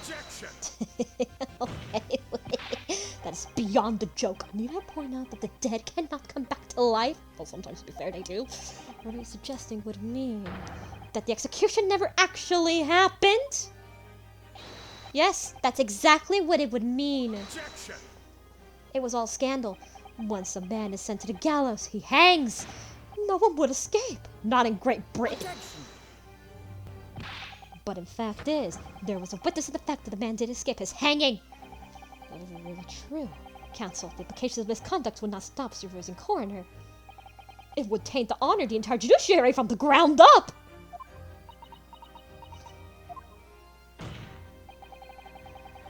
It was exactly because of the monumental repercussions that Dr. Seifel consented that the man made a room with someone who friend to expose his secret, even if it meant being complicit in a crime. You mean? Oh yeah. I mean that Dr. Seif wasn't collaborating in Mr. Drebber's wicked scheme.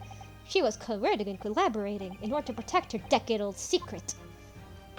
She switched the dead body, Mr. Assman, with the waxwork model to fabricate the autopsy report. Ah! Let's go. Oh, the leg! Let's go! Oh, it's the leg. Lord Van Zeeks! Pray forgive my freshly filled hollow chalice and the whole raft of utter discourtesies now. Goodness me! It's just the sort of tall tale Londoners would enjoy, I grant you. An executed killer rising from the dead, a Scotland Yard cover-up, a conspiracy at the highest levels? So let me ask you one thing. What's that? If the condemned man really did emerge from his tomb that night only to be shot in the chest, who pulled the trigger and disposed of him forever? Well, I have no idea at the moment. We have little to no information to work out at present, I think. I couldn't agree more. The Old Bailey is no place for wild fantasies. And have you considered this, my learned Nipponese friend? Considered what? Do you realize what dangerous endeavor it would be to coerce this woman into such criminal activity? It's tantamount to declaring war the entire British police force and the judiciary. Quite. Hard to imagine any someone may be offered if research could warrant it. To rely on some stage deception with much stake would be madness. Well, I suppose. And this isn't a petty crime either. The victim was murdered. All this is true. A man who'd already invested money in the venture and would be instrumental in future profits too. Yes, I had no reason to kill Mr. Assman at all. Are you forgetting that his death results in me not receiving a single penny? I think I know exactly what you did. Court's already aware of the contract between myself and the victim. No? This contract is very true. The motive of this case runs deep, though. I can feel it. You see, the force ahead of the forensic investigation to cooperate extreme, especially if the government grants no guarantee of receiving in the first place. But the research grant was to aim to take Mr. Assman's life would have been in no sense anyway, which means it's a more personal issue. It wasn't money at all. It was a more personal issue. He was just trying to kill Mr. Assman, but why? What was his motive then? Your time is up, my learned friend. I'd say you have one last chance before the jury lose their patience with this charade. Let's see if you can come back with your heady proposal, shall we? I love he goes, oh shit! I love how he goes. That's amazing. How do you explain why this engineer would throw all the caution in the wind in front of his own country? At this point, I'm prepared to listen to more of his outlandish conjecture without proof. So, counsel, present your evidence. Whee! Alright, exactly, Mr. The Drebber. There's a connection here to not seen yet. Is good. Present the two pieces of evidence together. I already told you. And I already told you what it was.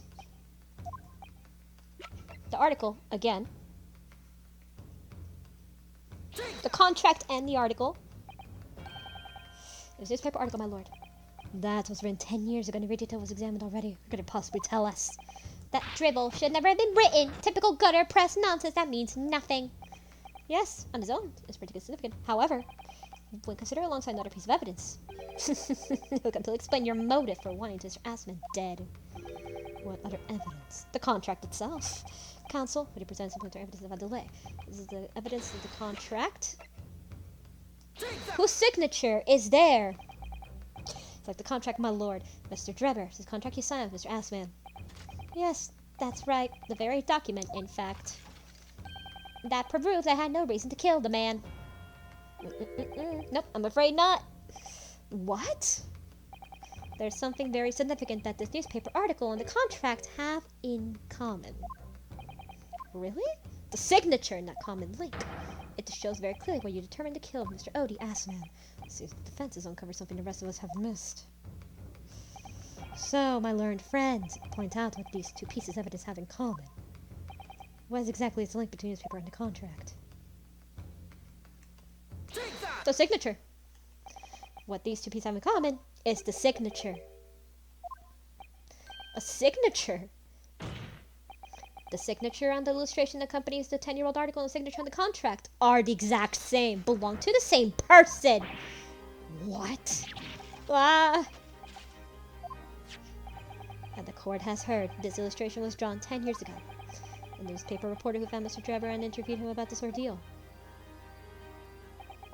If you look closely, the reporter's signature can be seen in the bottom right corner of the drawing. And if you look at the contract here, which was signed between the witness and the victim last year, you can clearly see Assman's signature at the bottom. Let me see now. Good Lord, yes! In short, the journalist who drew the illustration and wrote the article published about Mr. Drebber 10 years ago was the victim of this case, Mr. Odie Assman. I love the animation.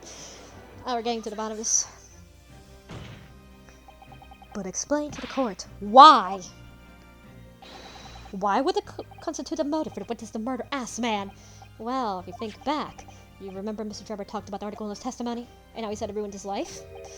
Grave robbing, you say? Yes, exhuming fresh corpses to sell, reasonably lucrative. That's beyond pale. But you would invite retribution, sir. Yes, well, I think I suffered retribution enough. The Daily Circus eventually unearthed my name and put it into the print. It caused me a great many headaches. In the end, I had to leave the university. That was only paper with the bad grace identified me unambiguously, I might add. Then I gave up my dream of becoming a scientist, and it was all because of that newspaper article. His dreams, they were crushed. At the time, you were a student at the University of London who dreamt of becoming a scientist. However, this single newspaper article changed your entire life. So Mr. Assman used to be a newspaper journalist today. He did, my lord. In fact, it's widely held belief that Assman managed to position himself at the heart of his criminal network, thanks to the many dubious connections he made during his time as a reporter. So you had to give up on your dream and leave university. You lost everything. Eventually you found yourself working in the field of science, but only in the shadows. And all because of that article, written by Mr. Assman. Enough! Whoa.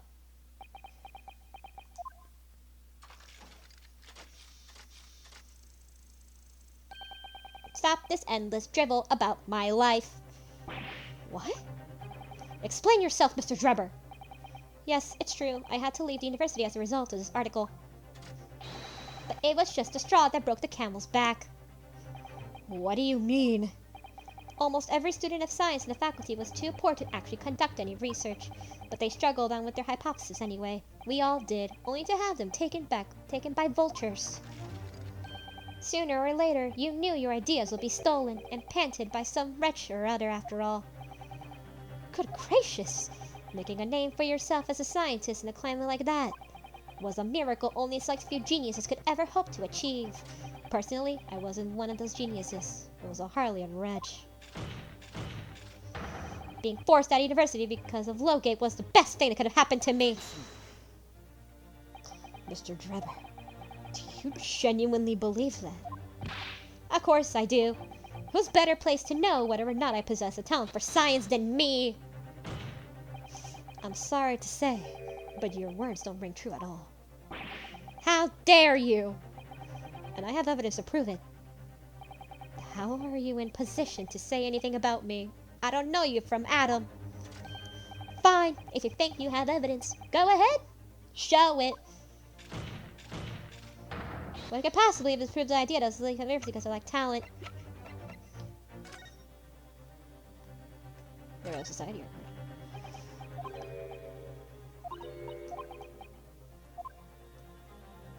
So he was a really talented scientist. The trophy.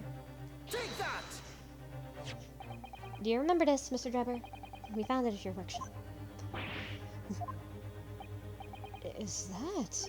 A Royal Society trophy for excellence in science?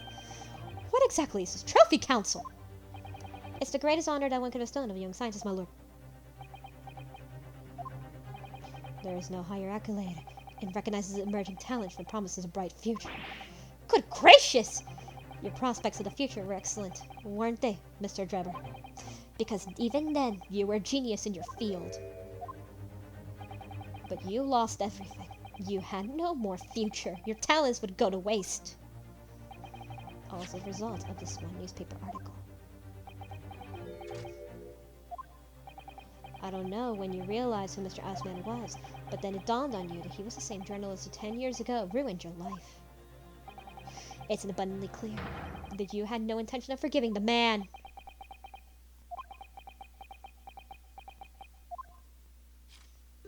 Oh. The truth is... Finally, he's going to fold! Oh, yep, of course. Wait, who was that? Hold it? It's... Saca tus nenes para que los acuesten. Hold on, I'm recording right now. When are you gonna be done? In a few minutes. So do it in Fine. Clearly just run its course now. What? Oh, yep, it was her. Of course it was her. I admit it. All of it. What? What are you doing? It's exactly as the Japanese man said. I was coerced into going with the man's plot to murder the victim, on the condition that he kept my dirty secret from 10 years ago. No. Good Lord! Everything's coming together, boys! Dr. Seif, do you realize what you're saying, woman? It's all true. That day. Oh my god. When I arrived at this crystal tower and I saw the birdcage, my heart nearly stopped beating. That memory from a decade ago that I've done my best to bury deep inside myself. It's the professor again, staring me in the face. And then, before I had a chance to react, I noticed something else. There was a note tucked inside the model's jacket. What did that say? Dr. Seif, you will go along with my plan. From someone who knows the truth about what really happened that night 10 years ago.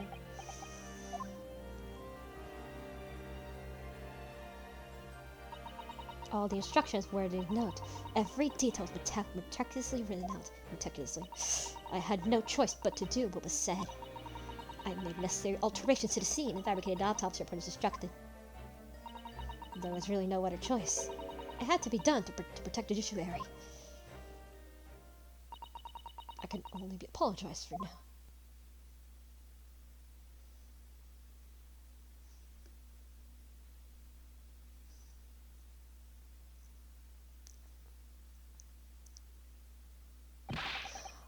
Why on earth would you buckle now?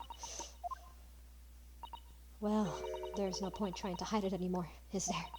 I would have done anything to stop it coming out, even collaborating in the murder. But the great lie about the execution 10 years ago has been exposed. Whatever happens, I'm finished. So then, Mr. Drebber, what do you say to that? Your accomplice has admitted everything. Surely, it goes without saying. You admit your part in it too, then.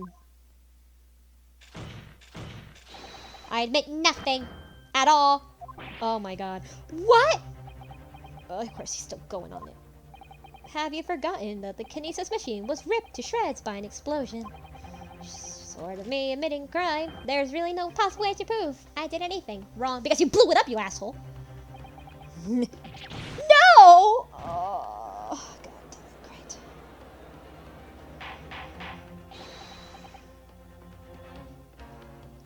Odd! Whatever this man says, I admit everything. He threatened to expose my secret. I went along with his plan. And Lord Van Zieks. Yes. I hope you'll accept my apologies. What happens next is in your hands, of course. What? I have heard more than enough. I hereby present the final findings of this court. This trial is not foreseen which have pursued the alleged wrongdoings of Mr. Drebber, the defendant, Professor Albert Harebrine. Very true, this slipped my mind. Isn't he one of your closest friends? As the court has heard, Dr. Seif has admitted allegations brought to the defense. But I want more info, hereby resolving the defendant of any possible guilt. You mean? At the present time, at the conclusion of the trial, the defendant was not involved in any wrongdoing. Does the prosecution have any objection?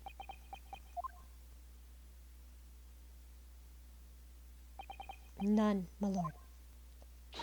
Oh, congratulations, Mr. Nadahodo! You've proven Professor Harebrine's innocence!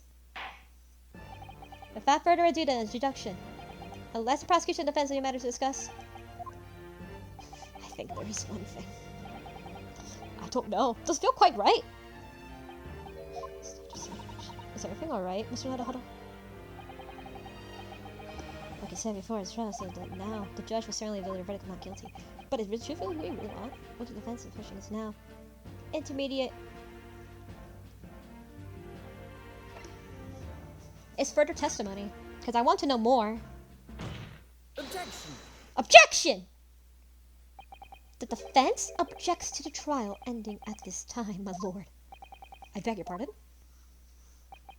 We demand one final testimony from First Courtney Sykes. What?! Voice. Oh, fuck my phone. Oh shit, my phone! Tyrion's about to object in favor of client, I presume. What are you playing at now, my Nipponese friends? Why would you want to obstruct the conclusion of the trial at this point? Hi, Mario. No defense lawyer in his right mind would do that. So, hold on, what exactly are you thinking? The truth. The whole truth, and a way to bring it all out in the open. Right. Yes, in hindsight. Ah, yes, when would I win it before I go? If it's a course of trial, you perceive a shadow of doubt about the truth. Don't let it out of your sight. Pursue it like a dog for bone. Come here, Mario. Oh, boo boo. Bitter end, you understand? Do not falter, whatever may come to pass. We're gonna do this. I'm sure Mr. Sholmes knew. He must have deduced when this has happened. Yes, I'm here in the court to have given my client and to secure an acquittal. Obviously. But that's not all. I believe that I have a duty to the court. To pursue the whole truth of the case until the very last detail is laid bare. And that is why the defense calls for testimony from Dr. Seif. Testimony from me? About what? You think you know about the nature of your collaboration with Mr. Enoch Drebber. In case this escaped your attention, I've already admitted to everything I did, and the whole truth has already been revealed. Stop wasting everyone's time. As his lordship made very plain, your client will get the acquittal you want from him. Just simply no protracting his business further than a tedious cross-examination. Objection!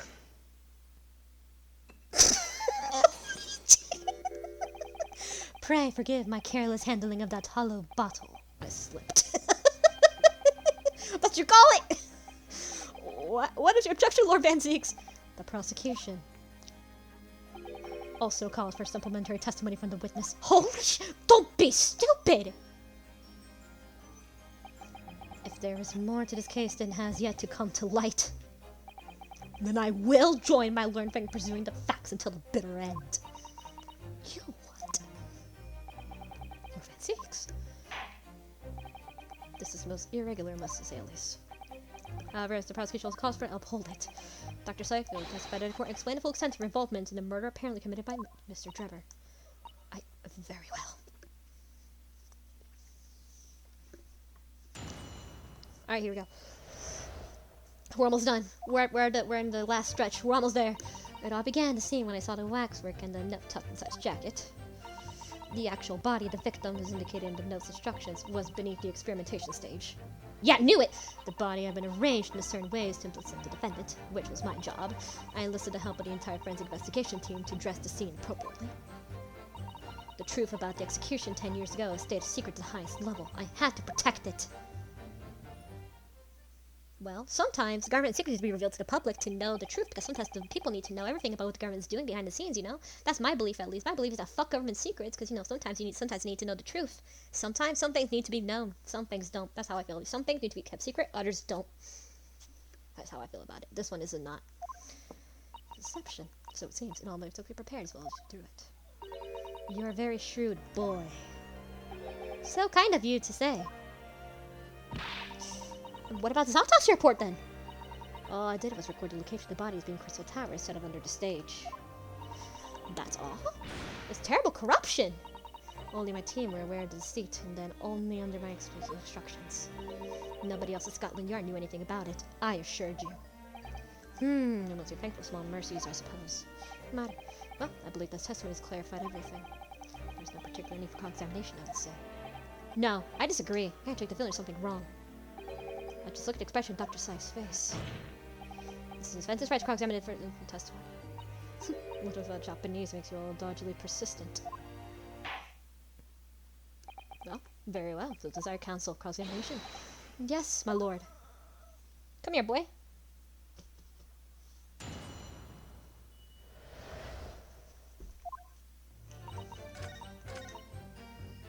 What do you mean it had to be arranged in a certain way? When you say arranged, I presume you mean with this. Andrew! Yes, the instructions in engineer's note says something along the lines of fabricate some evidence to make it clear that the hair brain alone could have killed Aspen. So you mean that was your doing? I fetched Harebrine's ridiculous screwdriver from the stage. I took it with me, alone, to the abyss under the stage where the birdcage is fallen. Alone, Doctor. I didn't feel it would be appropriate to involve anybody else in particular part of deception.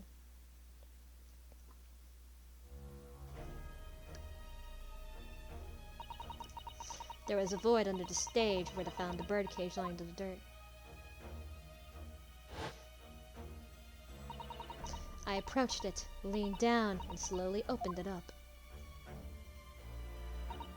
Then, I took the screwdriver in both hands and plunged it into his heart. There's more to this, that's for sure. And then you noted a fake autopsy report as a fictitious cause of death. Exactly. So, the actual cause of death was the trauma resulting from the 30-foot drop. Of course, makes more sense than anything. My word. Makes sense, obviously. Duh, makes sense. What is it? This is something about Dr. Saif's statement. It's playing in my mind, that's all. Yes, mine too. Dr. Saif. There's no need to shout, I can hear perfectly well. The defense calls for you to add what you said to your formal testimony. Oh, which part? What you did to the victim. When she stabbed Aspen in the chest, that part. Fine, that's what you want. You didn't really point. The prosecution concurs. Oh man, Van Dix is really into it, bro. Is this really not witness? If you wish, my lord. So, we're almost done. Holy shit.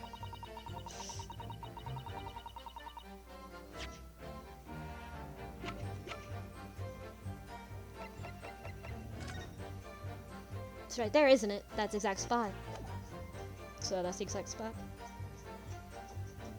Objection! Here's the thing. I've got a nasty feeling that this inconsistency points to an extremely uncomfortable truth. What on earth is the matter, counsel? Why have you lost your tongue?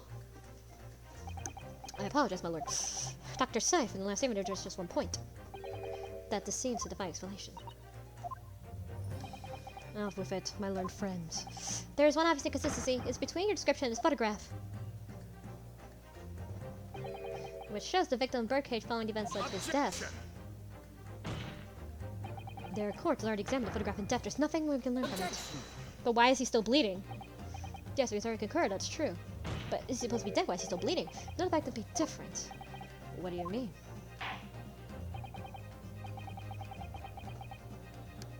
I believe we should let the defense explain. What photographed is CD inconsistency? Right here. The stab wound itself. If we look at the blood stain on the victim's chest, it clearly extends downward direction towards the man's feet. Why is that significant to counsel? The victim was stabbed moments before the kinesis steps imaging and found unexpected. Ah! Of course, no, that was not what happened. Exactly, my lord. We know that for a fact. Dr. Saif made a very clear testimony just now that the point of the soul Dr. Everett's screwdriver stabbed the victim. But she said he was laying down. After the grand section of the potion, it's fallen out of sight.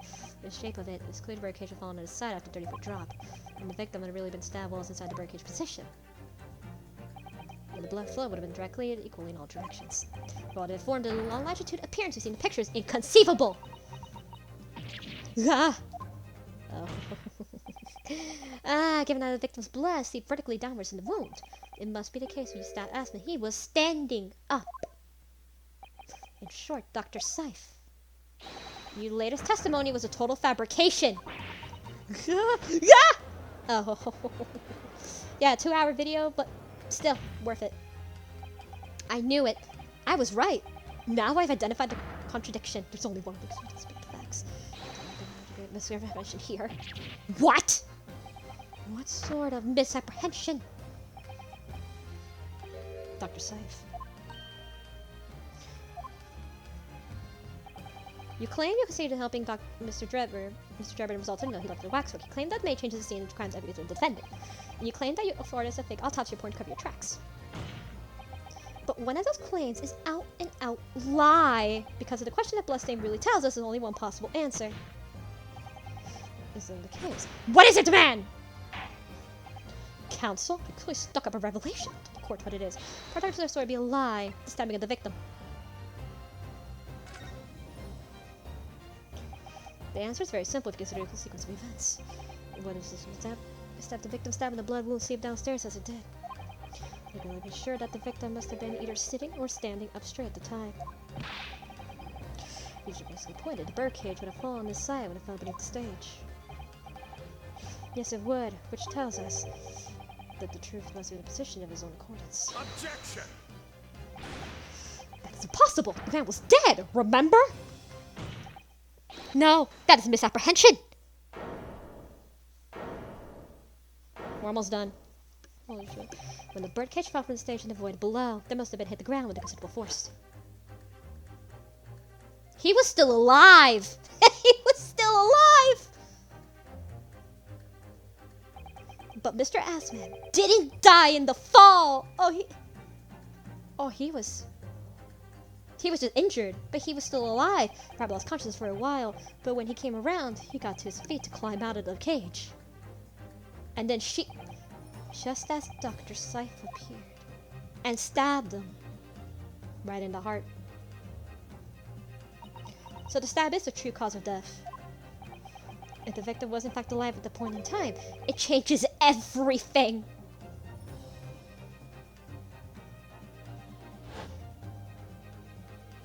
Bonk. And there we go.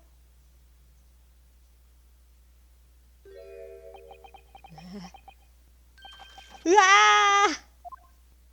Oh, Mr. Odie Aspen's killer wasn't the defendant Professor Albert Harebrine, nor was it the mastermind behind the stage trickery, Mr. Enoch Drebber. It was you, Dr. Courtney Seif! Ah!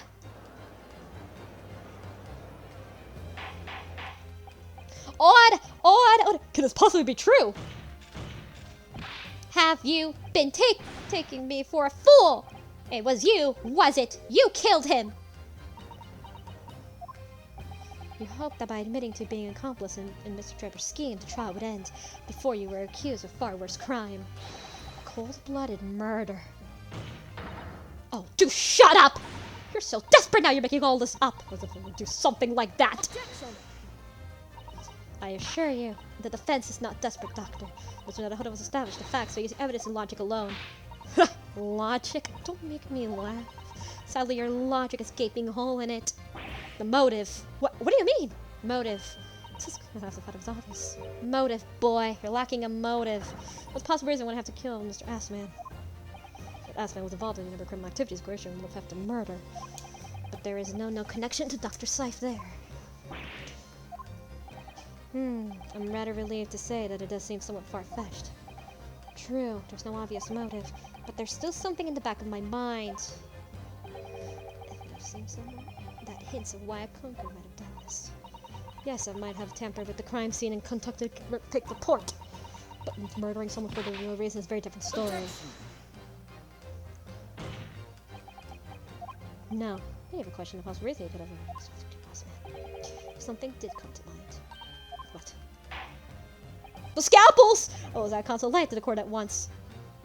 The scalpels, man. The scalpels. The 500 scalpels a month, man. That's right, didn't we? Something that seemed strange and no reason to suspect at the time. The scalpels, bitch. This is a particular object explains. Scalpels!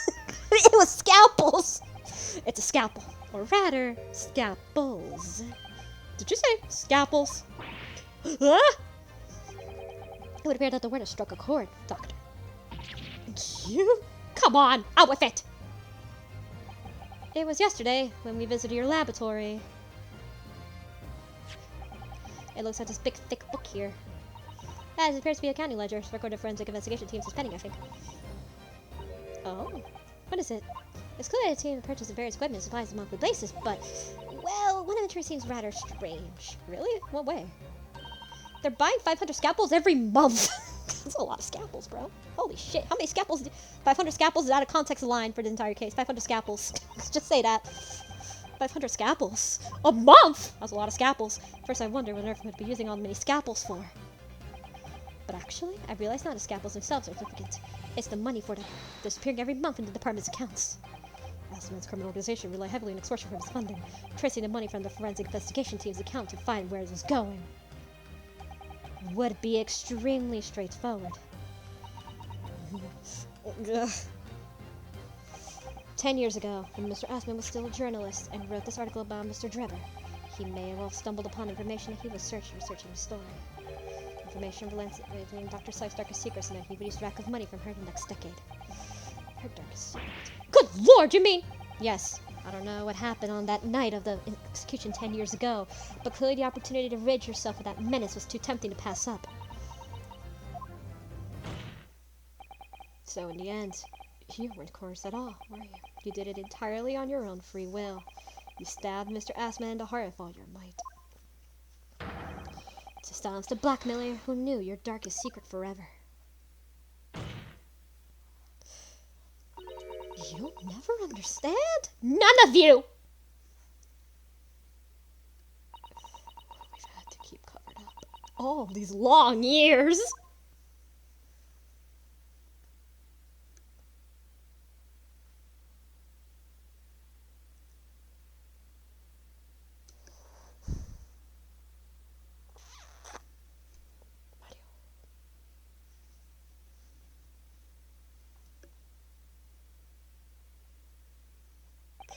As very little of the machine remains after it has ripped the power of the bomb, the truth of this case can never be properly established unless you speak up. And if you decide not to, it's very possible that court disciples get punishment for your crimes. Please, sir, own up to what you've done and tell the court the truth of what happened. 10 years ago, you told the truth. You're robbed of a bright, successful future as a result. Hold on, I'll be right back real quick. So, I'll be right back because I want to take the boyos out, so I'll be right back. Whew, okay, I'm back, so sorry. Just need to take I put the dogs away.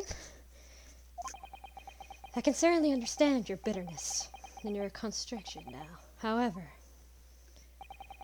this is surely the chance you've been waiting for. To serve her to hold that fate's hand over all these years. Super high voltage instantaneous kinesis? I mean, really?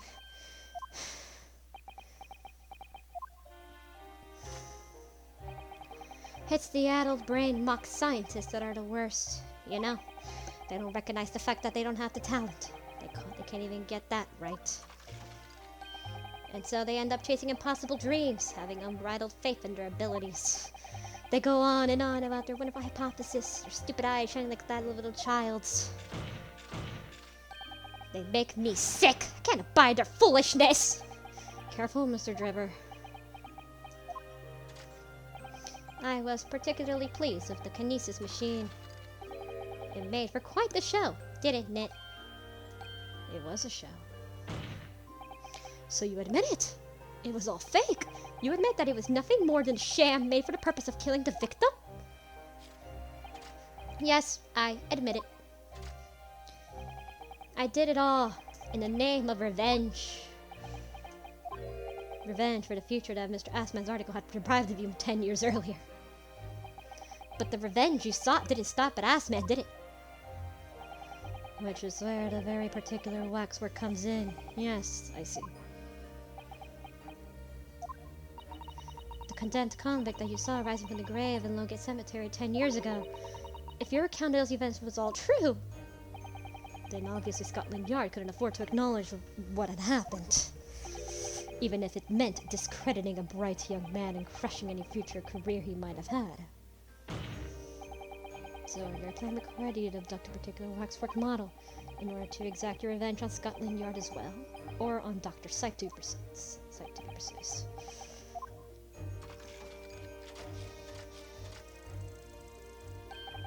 It was a year ago. By some extraordinary twist of fate, Assman turned up to my workshop. He didn't remember who I was, of course. He just wanted to employ my services as an engineer.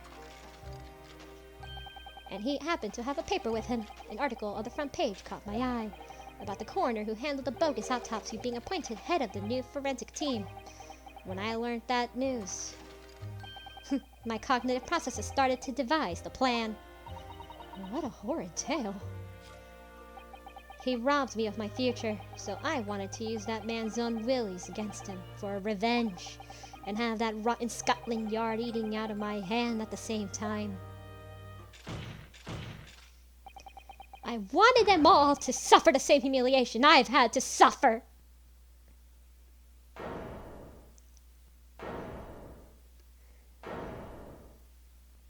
Well.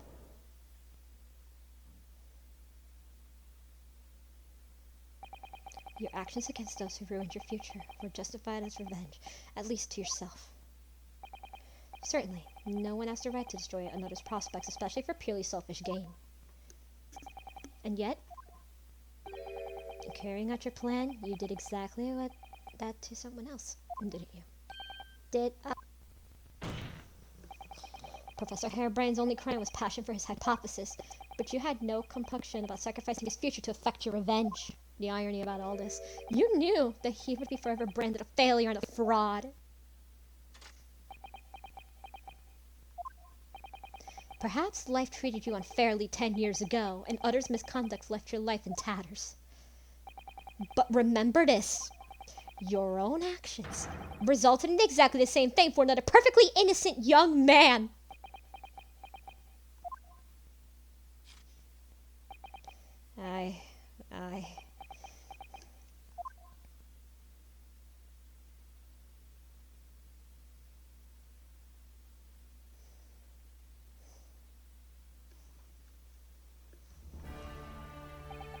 Lord Van Zeeks, what of Dr. Syke? An immediate warrant of her arrest has been granted if she's been remanded to custody, my lord. I presume she will face trial in the coming days along with Mr. Drebber. In a most regrettable situation indeed. He made great contributions to her profession over the years. It really is hard truth to swallow. However, that is a topic for some future occasion. For now, Professor Harebrain? Oh, yes? It seems that there was a great deal more of your experiment than you realized. However, I think we can assume that a sore details have been brought to light. This has been a very long, profound trial, and I'm pleased to say you've absolved of all guilt. This whole experience has taught me a very great but painful lesson. I've been this dedicated scientist, this devoted natural philosophy. I've been selfish and self-centered above all. A fool. Professor. I've spent my life thinking of nothing but my research. Misguidedly believing that I could do whatever I set my mind to despite my lack of talent.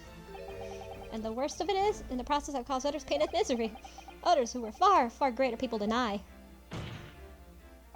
No, Professor. That's not true. What? Don't tar yourself with the same brush as Drebber. What happened has his doing and his alone. This outcome of his fate, not yours. You're not to blame in any way. Well, that is. And the assertion of which I referred to earlier, calling you a fool, talentless even. The man has no idea. To believe in yourself and work your fingers to the bone to realize your dreams, that's laudable, not laughable. No one has the right to deride another for such choices. Thank you, Barack. So, ladies and gentlemen of the jury. Yes, my lord. Is this court's explanation we expect not guilty of charge if he stands accused? Presume there's no objections? None from me, my lord. Certainly not. This trial's really made me think, but it was just the right decision. It's all been prolifically rigorously. I have no misgivings whatsoever. What's that? Hey, done it. It's all over? I don't know if you go to the yard these days. I don't recognize that place. Very well. In that case, I hereby pronounce the defendant not guilty!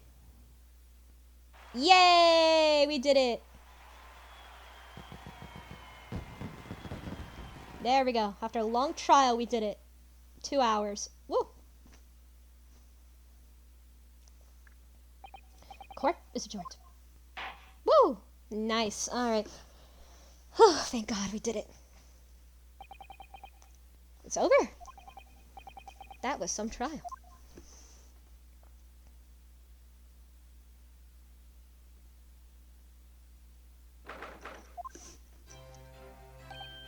Professor, what a splendid outcome, isn't it? Oh, it is. It is. Congratulations, Professor Harebrain. Mr. Nadahara. Mrs. Sato. I'm truly beside myself with gratitude. How could I ever thank you enough? I'm just glad it's all been cleared up. They realize we were caught up in a bad situation. Alright, now you know. If I had the research grant money. I gave you a lot of it, every penny. Well, that's very kind, but I'm just a student, so. We don't need any financial reward. Your acquittal is more than enough. Oh dear. What can I do? Aha! How about this as a memento? The paper by hypothesis inside. Well, just a memento then. Thank you. I've been wondering, Professor. What are you going to do now?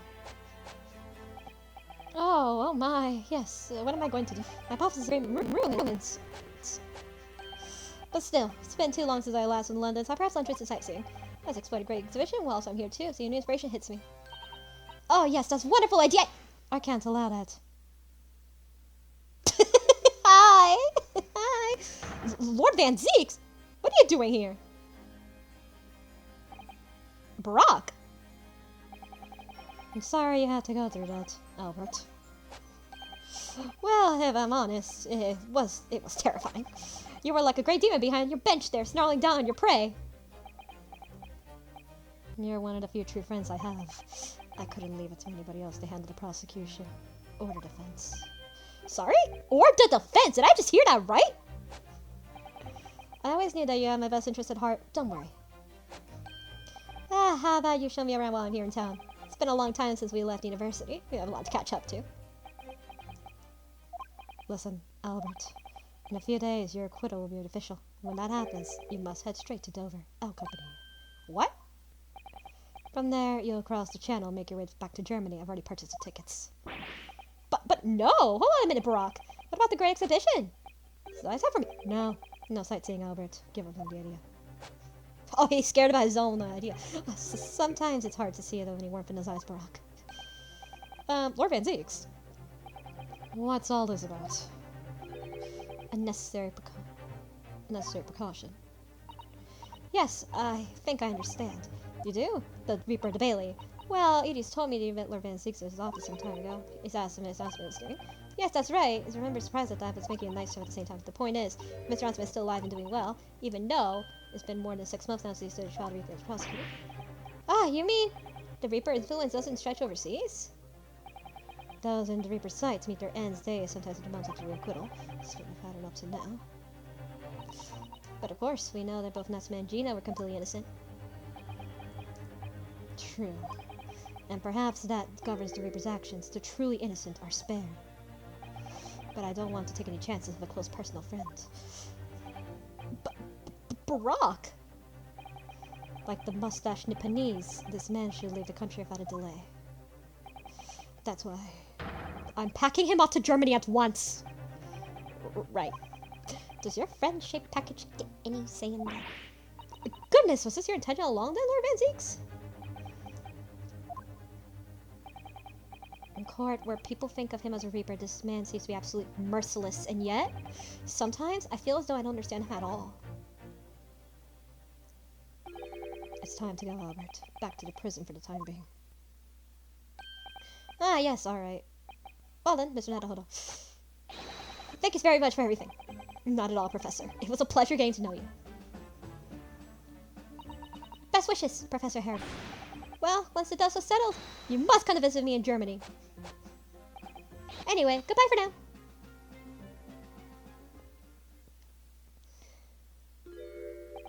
Now, my Nipponese friends.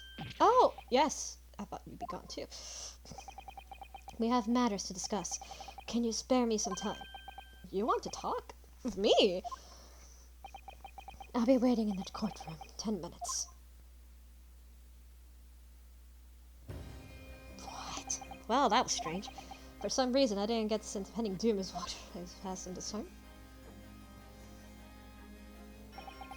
The enigma, Barack von Zieks. What does he want to discuss, I wonder? The answer awaits in the corner, I suppose. Alright, we have a cutscene. We have voice acted cutscene. I'm gonna turn off the mic and I'm gonna turn up the volume in game a little, so I'll do that once it starts.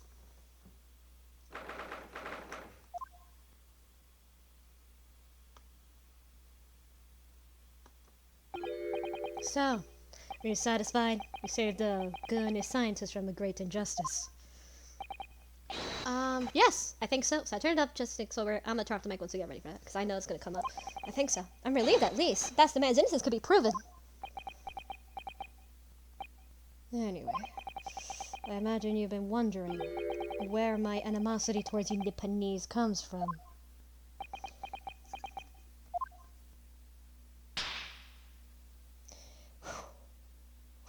Alright. Well, at first I thought you just didn't like me. I imagine you saw me as a pretentious child from an unimportant land who had no business being here. But now, I think differently.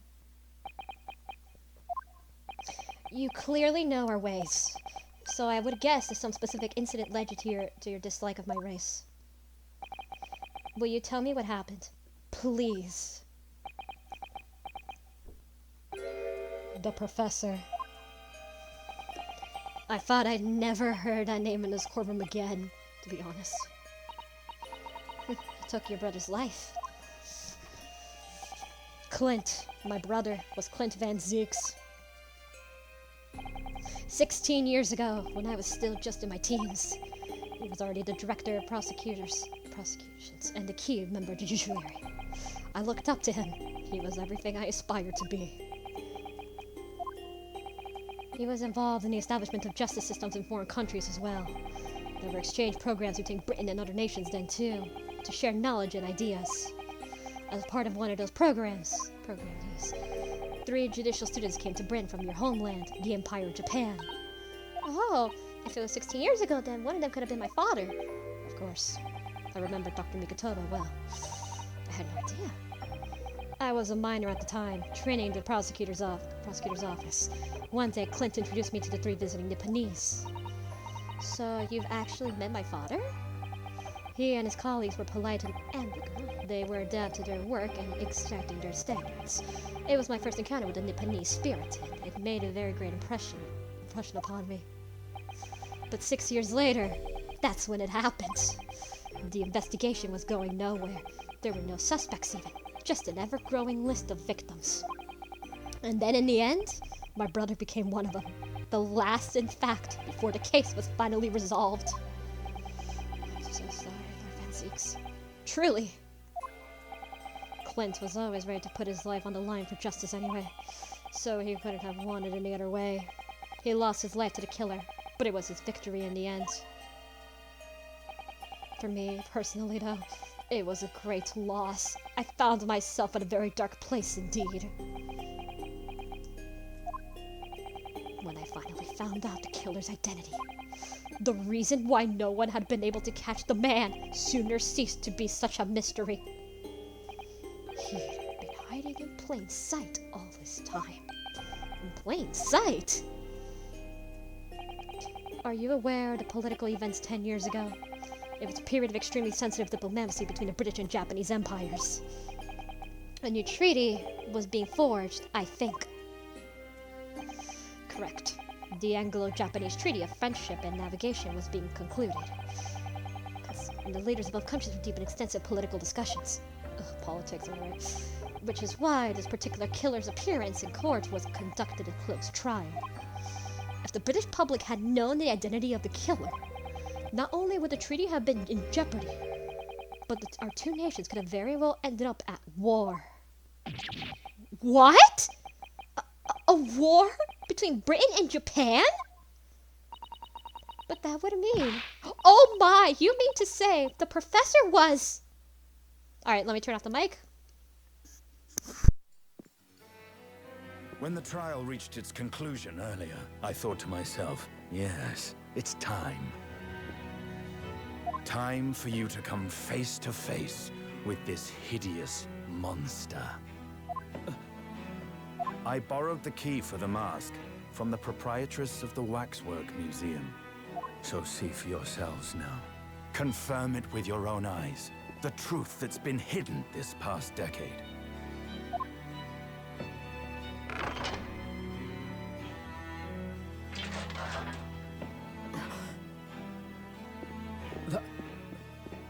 That's the professor? Yes, that's him. Until now, the thought never even crossed my mind. That the mass murderer, whose crimes shook Britain as never before, was Japanese. Wait a minute. That, I feel as though I've seen it somewhere. It's strangely familiar.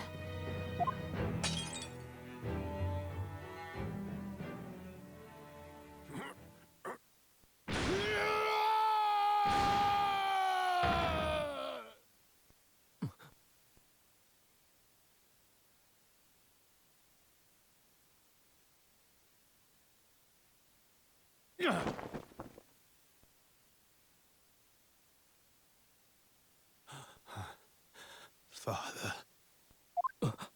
What? Father?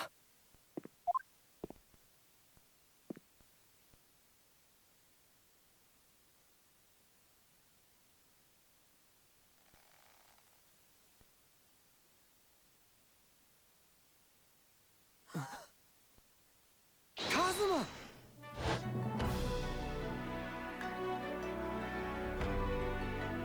My best friend, Kazuma Asogi. After a whole year, finally his memories returned.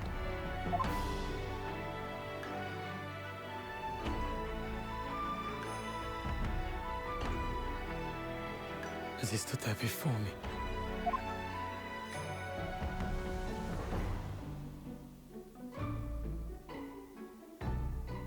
Ryunosuke.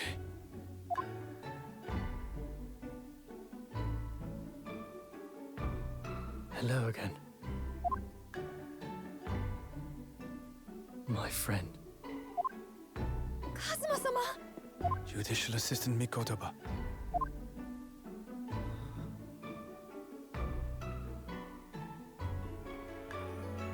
It's been a very long road. Thank you. Thank you for guiding my friend here when I could not. It was an honor.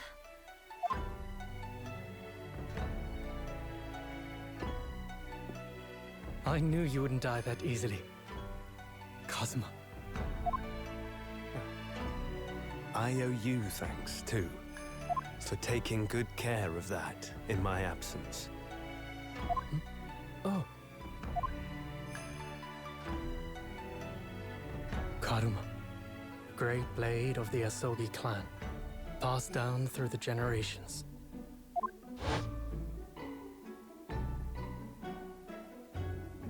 When we left Japan, this sword was at my friend's side. The Japanese man's katana is his soul, and he couldn't be parted from it. But then, when the incident happened, it was Susato-san's wish that I inherit the sword, and I've kept it with me ever since, along with my memories of the friendship we shared.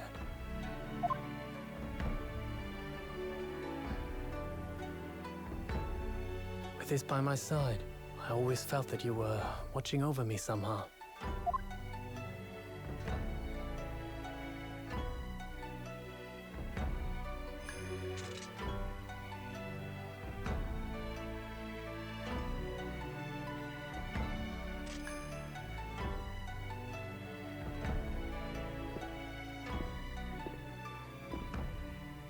I've made it.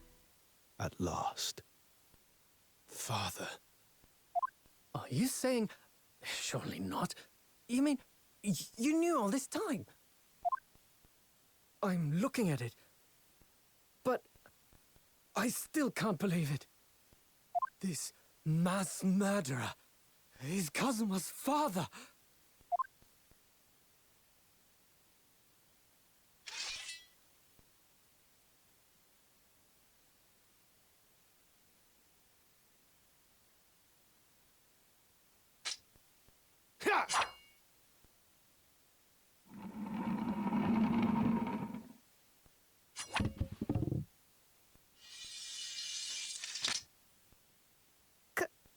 Kazuma-sama.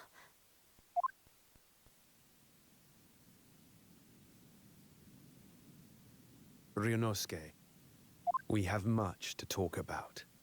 But now is not the time.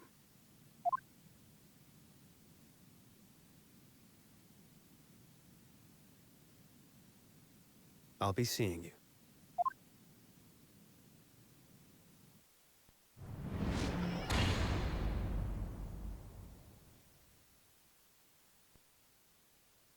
That's all Kazuma said. Before he turned and left us there, in the courtroom.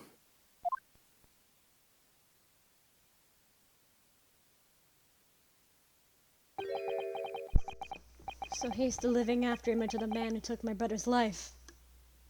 Is he? Yes, Kazuma Asogi, my best friend. 3 months ago, when Lord Strongheart introduced us, I had an inkling there was something there, some connection. But why did Lord Strongheart do that? Why did he make Kazuma Lord Van Zieks' apprentice? And when was he suffering amnesia too?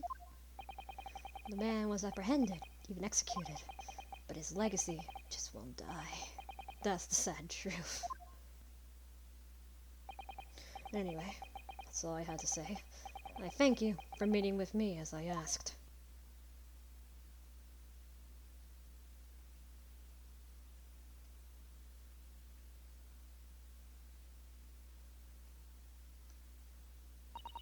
"10 years ago, my grandmother took me to the railway station. We were there to meet my father from the train. From me. It was the first time I've ever seen him. Poor Suso doesn't know this kind of painful memories for her too. She's never talked about this before now. It took time to adjust to having a father around, but just when I was starting to get used to it, he called me into study one day. He told me that a great friend of his had passed away in London, and that the friend had left behind a son. A boy, 7 years my senior. Father told me the boy had made a promise to his late father, so he was studying to become a defense lawyer. I wanted to help, so I studied to become a qualified judicial assistant. As I'm sure you've worked out, that young man's name was Kazuma Asogi. So you see, that's how he and I met. For a brief moment, my great friend had returned, only to disappear again all too soon. But in that fleeting encounter, something stirred. Something that had been dormant for a long time. As if great wheels had been set in motion. I could almost hear them creaking into life. In some ways, it was the end of a chapter, but in many, it was the start of a new one.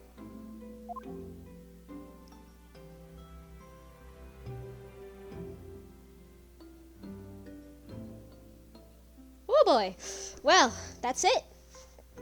That's the end! That's the end of Return of the Great Departed Soul. We're done.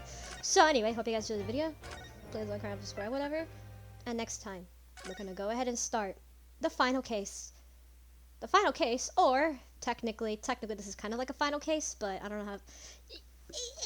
This case split into 2 parts. Okay, so this final case, episode 4, or episode 4 and 5, which are the same case. However, it's so long, you have to split into 2.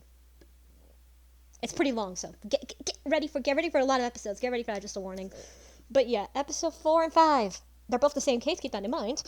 And We're getting ready for the last case, Twisted Karuma and his final battle, and the adventure and the resolve of Ryusuke Naruhodo, which are both connected. So, yeah, get ready for that. We're basically near the end. We're in the final chapter now, boys. We're in the end game. So, see you guys then.